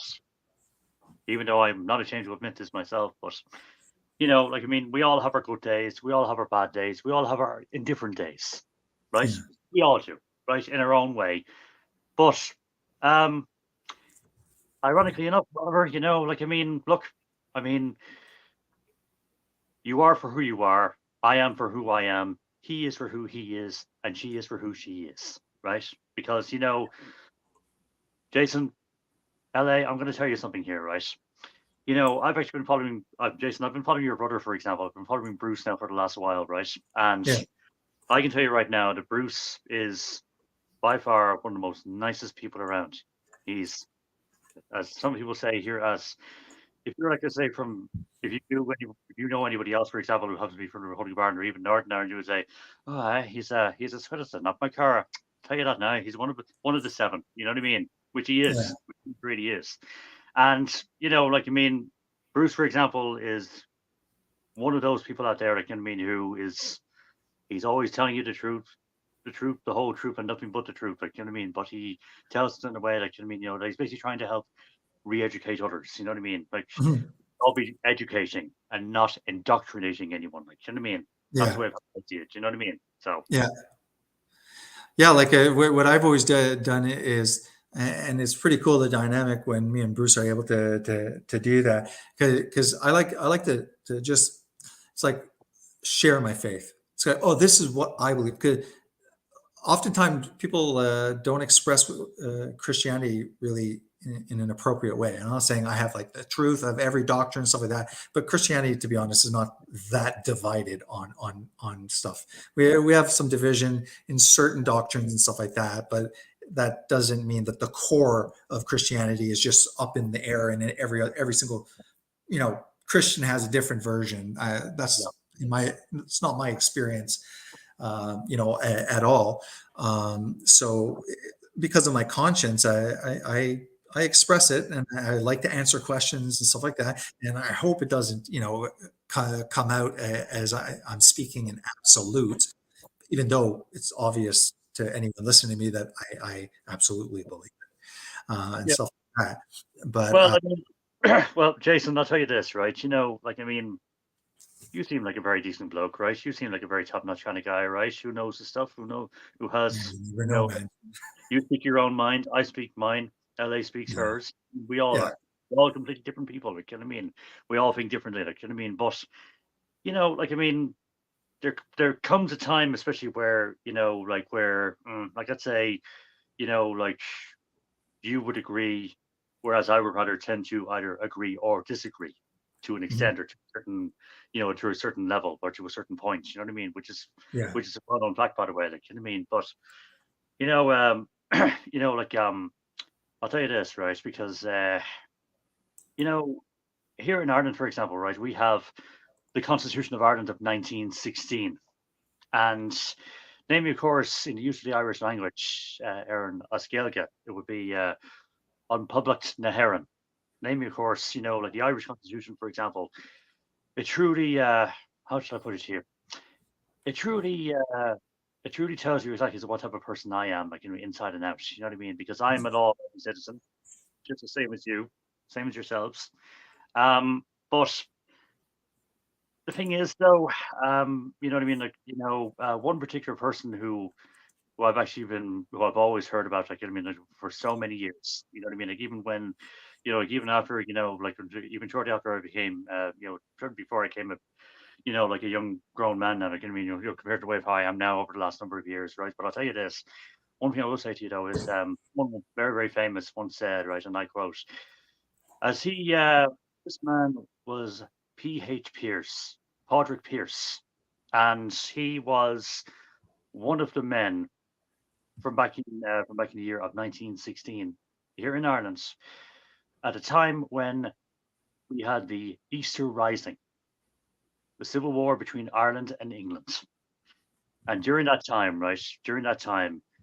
there was Thomas J. Clarke, Sean McDermott, Thomas McDonough, P.H. Pierce, Eamon Kent, James Connolly, and Joseph Plunkett, just to name a few, right? They were the men, for example, who came up with the concept of putting into production the 1916 Constitution of Ireland. They signed that. They made that very clear. They had all of that written up, and they all signed their names down underneath that, and they made it official. And even to this day, to this very day, 108 years since since the Constitution of Ireland was first actually introduced. Honestly, like, you know what I mean, it truly represents who I am, like, you know what I mean, as an Irish citizen, born, raised, and bred. You know what I mean, true and true. And you know, Patrick Pierce once said, and I quote, "And I speak to my people's masters, beware, beware of the thing that is coming, beware of the risen people, who shall not take what ye did not give, ye that have been harried and held, ye that have been bullied and bribed, tyrants, hypocrites, liars." Now, I don't know about you, but I am very, very proud to be an Irishman. I'm 34 years of living in this country, born in this country, raised in this country, bred in this country.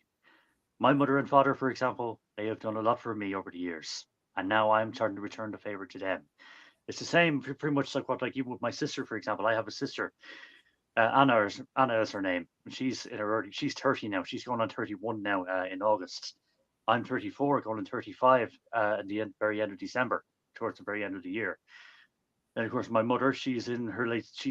My mother is 68, and my father is currently 57, going on 58 in July. Now, the one thing is, though, right? You know, like, I mean,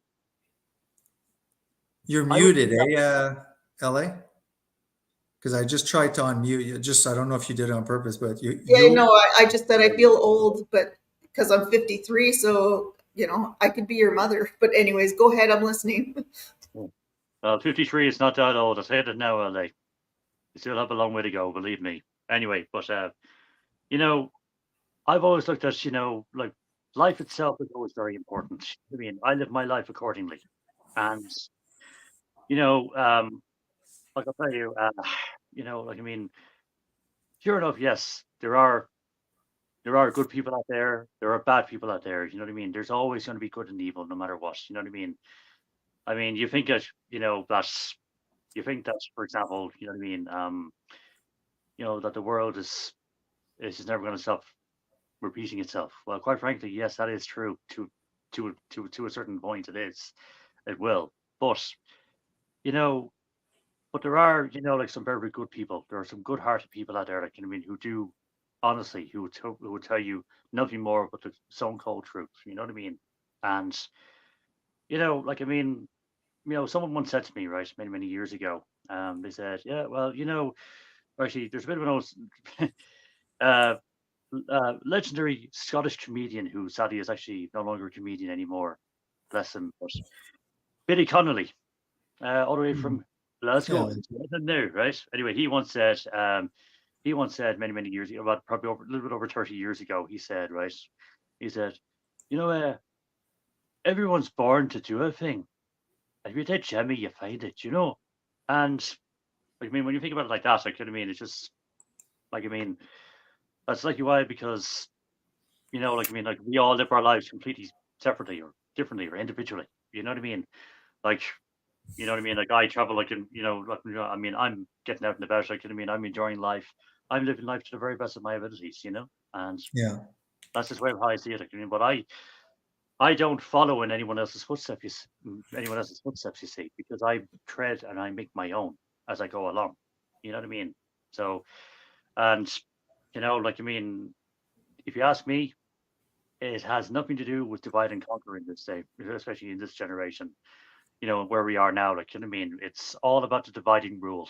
The golden rule of them all is the dividing rule. that's the way of how it is. They're going to be. That's maybe just my 2 cents on that. Yeah. Well, I mean, that's what social media is doing. It's like, no, they don't want us united. So they're going to start, which is funny because nations will rise against nations. Actually, the word is ethos. So ethnicities will rise up against ethnicities.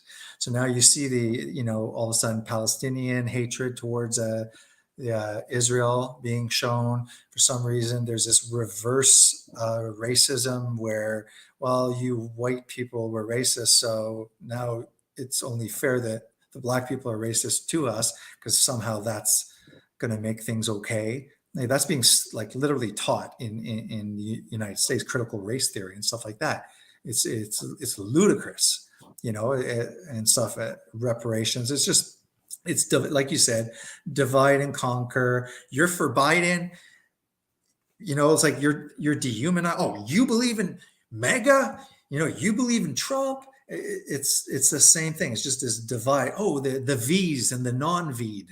It's like everything, and they're all watching, and all of these algorithms are calculating all the text that we do. They set out something, they watch how we respond, and they're just collecting our data, and that's why they're arrogant enough to say, we'll give you what we know what you want, and you don't even know what you want. We'll give you what you want, kind of thing.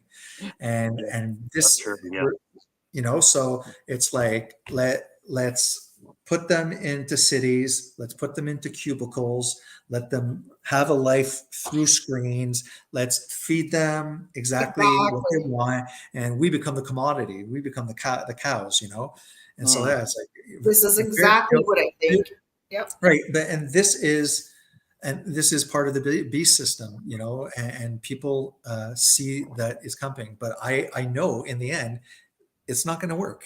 Okay, but it will be set up. There will be a time that it says prophetically that the beast system, people will like, who can fight against the beast? It's going to be AI. It's overwhelming. Everything's going to be digital, and to be honest, no one will have hope if they don't have the Christian hope of what treat man like a human, and a man, and a emotional, and a connection, and like light versus dark, and good versus evil. It's that simple. They'll be controlling our food. It'll be a centralized food system. I've spoken about GMO'd corn that's spermicidal. They could put I watched a little clip today. Have you heard about this this famous guy I think he's in New York, but he's famous, Dr. Mike. He put a video. He put a video out today that GMO is a bullshit. Anyways, look it up. All I know is that I was very nervous when I saw that corn has been modified to be spermicidal. They want to control the population. Corn is in all of our products. Look at your box, turn it around. There's corn, some form of. This is why I don't eat it. Yeah, I know. I don't. You know what I mean? And because of that, then it's like, oh well, you're not allowed having your own chickens. Well, you know what? You can't have homestead. You know what? You can't. They just want us to be eating, pretty much force global food supply, where they can control our reproduction without killing us just by making us sterile. It's actually leading to like eating disorders at this point, because like I'm afraid to freaking eat anything. Like I'm down to like 3 things, and even then I'm scared. Yeah. And then I get social credit. Like, oh, like screw it, whatever. They'll finish with the social credit score, where everyone will be too scared to speak. I had a glimpse of that too. For my job, being intimidated to take the medical situation. Yeah, I don't even say it. And and that was a great learning experience. I got totally trashed on net for that, like as if like I'm not human anymore or something. It's not the mark of the beast, but it was a very good learning experience for me, because it was like, oh wow, hey, attached to your house much, Jason? Attached to your stuff? It Your was kind of job. just a little glimpse of, will you Me be too. ready to walk away from all of that? Yeah, me Because too. you weren't during that 3 years. I lost my house because I refused to go to work, and then a year or so that I lost all that crap, and then everybody was worried, and then I rented in a 324 square foot one room with a Murphy bed for the Yeah. first time in my life in my 50s, with all my stuff in storage and stuff like that. Everybody was going through all that stuff, and then eventually I in order to get rehired, it was Yeah. mandatory that I was double vaccinated. So you're right. Then I had no choice, right? Yeah. If I want to work, then I have to do that. So like talk about sell your soul to the devil. This is not what I wanted, but it's what I had to do to survive. And And they're so analyzing that. I'm yeah, telling you, they're just like these algorithms and stuff. They're just sucking in all of our text on social media, fighting all of the Veed getting put down by the on Veed, and the V's telling the on Veeds that they're and watching, and you can see how quickly this kind of propaganda leads to dehumanizing the yes. other side. Yeah. And all of this is social Following the paper science. trail. Following It's the paper social trail. That's engineering. what it is, isn't it? Yeah. And It's all the funny part about that is like we outnumber them, and why are we not winning? Like why are we not the ones in power? That's what's getting me going like a little bit crazy. I'm like, why are there no more revolutions in the world? Well, why are we not saying screw you people? Like fuck you. Well, see, that's where I get scared, where people are like, they're saying like, oh, people are going to wake up. People are getting, I'm like, yeah, I know, but people tend to be violent. Okay. Yeah, So, and that's not so exactly what I see. when we like all in big mass are getting really fed up, by then the police are militarized. Yeah, They yeah. don't even have to touch you. They have their little machine that sends those Yeah. frequencies, and your head feels like it's going to explode, and you run away. It's You're going to just so have scary though. That's so you're going to scary. have This like is exactly you're what's not going to going have a on. car. Okay, these self-driving kind of Tesla, it'll all be like this. Okay, why buy a car? Do you realize that you pay a car and you only use it this much times? They're going to tell you that using, again, what they call the minimalist movement. Don't own anything. Again, that's social engineering. Bunch of people listen to Netflix. They see a little pig, and they're like, I'm vegan now. And then after they're like, okay, oh, minimalism. Yeah, I should own absolutely nothing, because that's good. And they just get propagandized. And then before you know it, you don't I'm own guilty of anything. it. Like But I'm what I'm scared about is that you will be calling these vehicles, okay? It'll be super cheap. It'll be great. But then if I'm pissed off and we want to go and collect together, and we want to do a protest together, I'm going it to will punch in, refuse you from and it'll doing say it. that Yeah, location cannot be accessed yeah, at this moment. yeah. And now I don't have my car. I can't go where I don't want to go. Uh, and, No and choice. and the social credit score, that's going to come Yeah. once everything. So yeah, like if I see it going there too. And it's like that's like I want to dip out so bad because like I just don't even want to deal with it because like I can't deal with a world that's going to look like that. I but can't.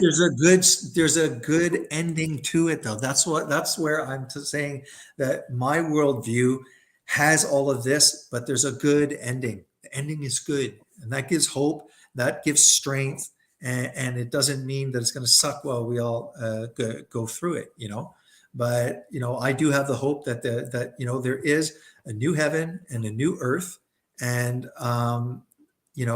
everything seems to be going as planned. So as we see horrible things happening, it's almost exciting. It's an exciting time to live. I don't know. If you have that hope, I'm personally if I'm not, it's drained by it nihilism. all. If not, it's I would be just like you. but it sucks. I don't want you to be like, what's the purpose of life? It's all going to shit. There's evil people. Nothing makes sense. Everything's injustice. Like, that's not a good way for you either. And No, I'm I not know, saying, but I realize that's where I'm at. Like, I'm totally depleted, man. I'm just like this. I'm so are you depleted. gonna? I gotta go because Yeah, yeah, me too. we're going on 4 hours. It's amazing that there's been 16, 17 people watching the whole time. But Oh, that's I good. mean, Mm. I just hope that you read the New Testament once, just as literature, with an open mind, not even reading it as if it's real, but just rereading it, not as a 12-year-old girl. Okay. You're a woman now, right? So reread it I with almost forgot. all of the experience, the life experience that you have now. Mm. Read it. Man, stop it already. That's it. It's very short. And then I not that I don't have respect for you, but then I would have more respect uh, of your opinion on the Bible if you reread it. Yeah, you're That's right, because like I don't really have one at this point, because it's just right now I'm just talking about my present tense and not with that in my mind or that education. It's been so long ago, like you said, but yeah. I'm just going off basically my basic information right now, and I'm pretty depleted about everything. Honestly, it's kind of sad, but it is what it is. My job, like, I don't know, Jason. I think I sent you a message. If you saw your email, and maybe I didn't send it to you and thought I did, but I just got off a 3 week working on a Shay Karen file from Sick Kids Hospital, who happens to have survived being hit by a car. Her and her brother died, saving her, pushing her out of the way. He was 12, she's 10. And so I just spent like a whole month working on over 50,000 pages of clinical notes and records, dealing with like, it's kind of inspiring. Like, she's on Sick Kids, even a commercial for them. She came through it. She's still, surviving, but I'm working on the insurance defense part of this, which kind of sucks. Like, Yeah. I'm on for the school board and for the bus company. But a 17-year-old boy friggin' hit them with his car, and there's criminal charges going there, and it's just like all sad for everybody all around. But anyways, just going through all that kind of, that's just one thing. But like working like you in medical, you see a lot of people that you see the good and the bad at the exact same time. Like, why should they be suffering yet they're still doing better and good and surviving, and to give them will and hope and all, like. But then when you look at nature in itself is just like I could walk outside and I might have killed 3 ants with my shoes, like, Yeah. what's the purpose? And that's the part that makes me kind of a little bit crazy. So Well, look, all I could say is the end of the story for me, that's in my mind and heart, is pretty much this passage here. There's a new heaven and a new earth. Okay. And it says, then I saw a new heaven and a new earth, for the first heaven and the first earth had passed away, and there was no longer any sea. I saw the holy city, the new Jerusalem, coming down out of heaven from God, prepared as a as a bride beautifully dressed for her husband. And I heard a loud voice from the throne saying, look, God's dwelling place is now among the people, and he will dwell with them. They will be his people, and God himself will be with them and be their God. He will wipe every tear from their eyes. There will be no more death or mourning or crying or pain, for the older order of things has passed away. This older order of things is sin, death, decay, evil. That's the older order. It's passed away. He who is seated on the throne said, I am making everything new. Then he said, write this down, for these words are trustworthy and true. He said to me, it is done. I'm the Alpha and the Omega, the beginning and the end. To the thirsty, I will give water without cost from the spring of the water of life. Those who are victorious will inherit all of this, and I will be their God, and there will be my children. But the cowardly and the unbelieving, the vile, the murderers, the sexually immoral, those who practice magic arts, idolaters, and all liars, they will be consigned to the fiery lake of burning sulfur. And what is this fiery lake of burning sulfur? It's very clear that it is not eternal conscious torment, it is the second death. So this is the second death. And then it talks about a new Jerusalem, a new bride, but basically we're back in the garden. And that's my hope. And the fact that these disciples who were very upset when Jesus got crucified found the empty tomb and then started seeing this resurrected Christ appearing. When they saw that, everything changed and they became bold onto death. And that's a historical fact that these men, whether it's true or not, they believed that there was the risen Jesus. They believed that they saw him, and it fits. That's the hope that I have. And that allows me to give all glory to God. It keeps me humble because it's the Holy Spirit that guides me. I know what kind of person I am when I run solo. And yeah, so like I'm not confused. I don't scratch my head when I see evil. I don't scratch my head because I know where we are in the story, and we're in the story. And I fast forward to the new heaven and a new earth, and I'm okay with that.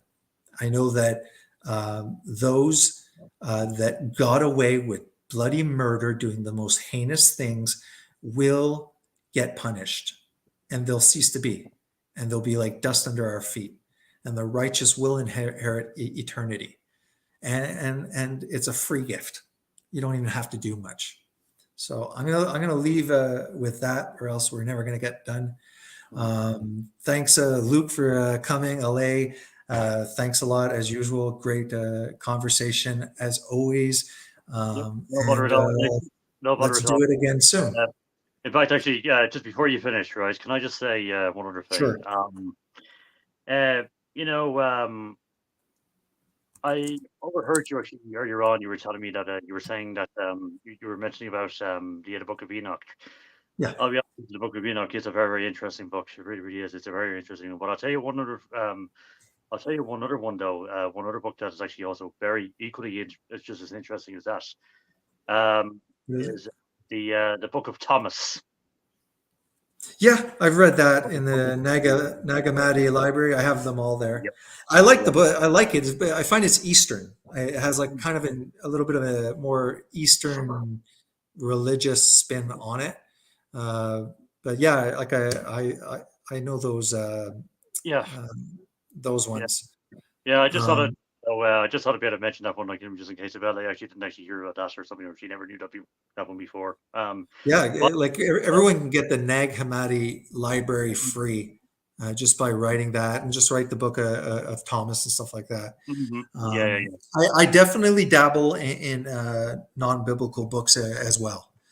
You know, like prior to being, you know, the Christian I am now, like I was really into Gnosticism, so I had like the whole Gnostic library and stuff like that. Gnosticism seemed to make more logical sense to me, you know, to be honest. Like if you're going to look at Gnosticism, it kind of like it's easier to believe Gnosticism than the cross. People even say, you know, that salvation, you know, is foolish. It does sound pretty foolish, you know. Yeah. God Well, raising himself from the dead. You know, like I mean, yeah, because you know what I mean, like when I actually mentioned earlier on as well about Dante Alighieri, for example, with the Divine Comedy. You know, like for the last few years, 4 or 5 years, as I mentioned earlier on as well. You see, because I've actually been studying all about the 9 circles of hell, and what they really do, and what they really represent, and all that. You know what I mean? And in fact, if you bear with me here, I'll be able to tell you exactly what all the 9 circles are and what they're called. Sure. Limbo, lust, gluttony, greed, wrath, heresy, violence, fraud, and treachery. Those are all the 9 circles of hell and what their names are. You know what I mean? Yeah. You know what I mean? Like, ranging from the least culpable sin to the most extremely evil sin. Yeah. That's why I can't sleep. Yeah. Exactly. No, Yeah. definitely. Listen, know, guys, I got to get going. Right. We'll do this another time. I've gone Thank way you, James. too long. Yeah. And as we always say in the Republic of Ireland, right? Always remember to keep your nuts in the road and keep your balls to the wall, if you know what I mean. Hence the expression name. That sounds like words of wisdom right there. I feel like I just grew some balls tonight. Thank you. Mind yourself, right? And don't do anything that I wouldn't do. There Have a you good go, one. guys. Thank All you, right. Luke. Good Bye-bye. night. Man. Night. God bless. Bye-bye. Thanks. See you, Luke. See you, LA. Yeah. All right, take so care, my dear. that was cool. All right, LA. I'll talk to you soon. See Take ya. care. Bye-bye. All right, guys, I'm out of here. Have a good night. God bless. Love you.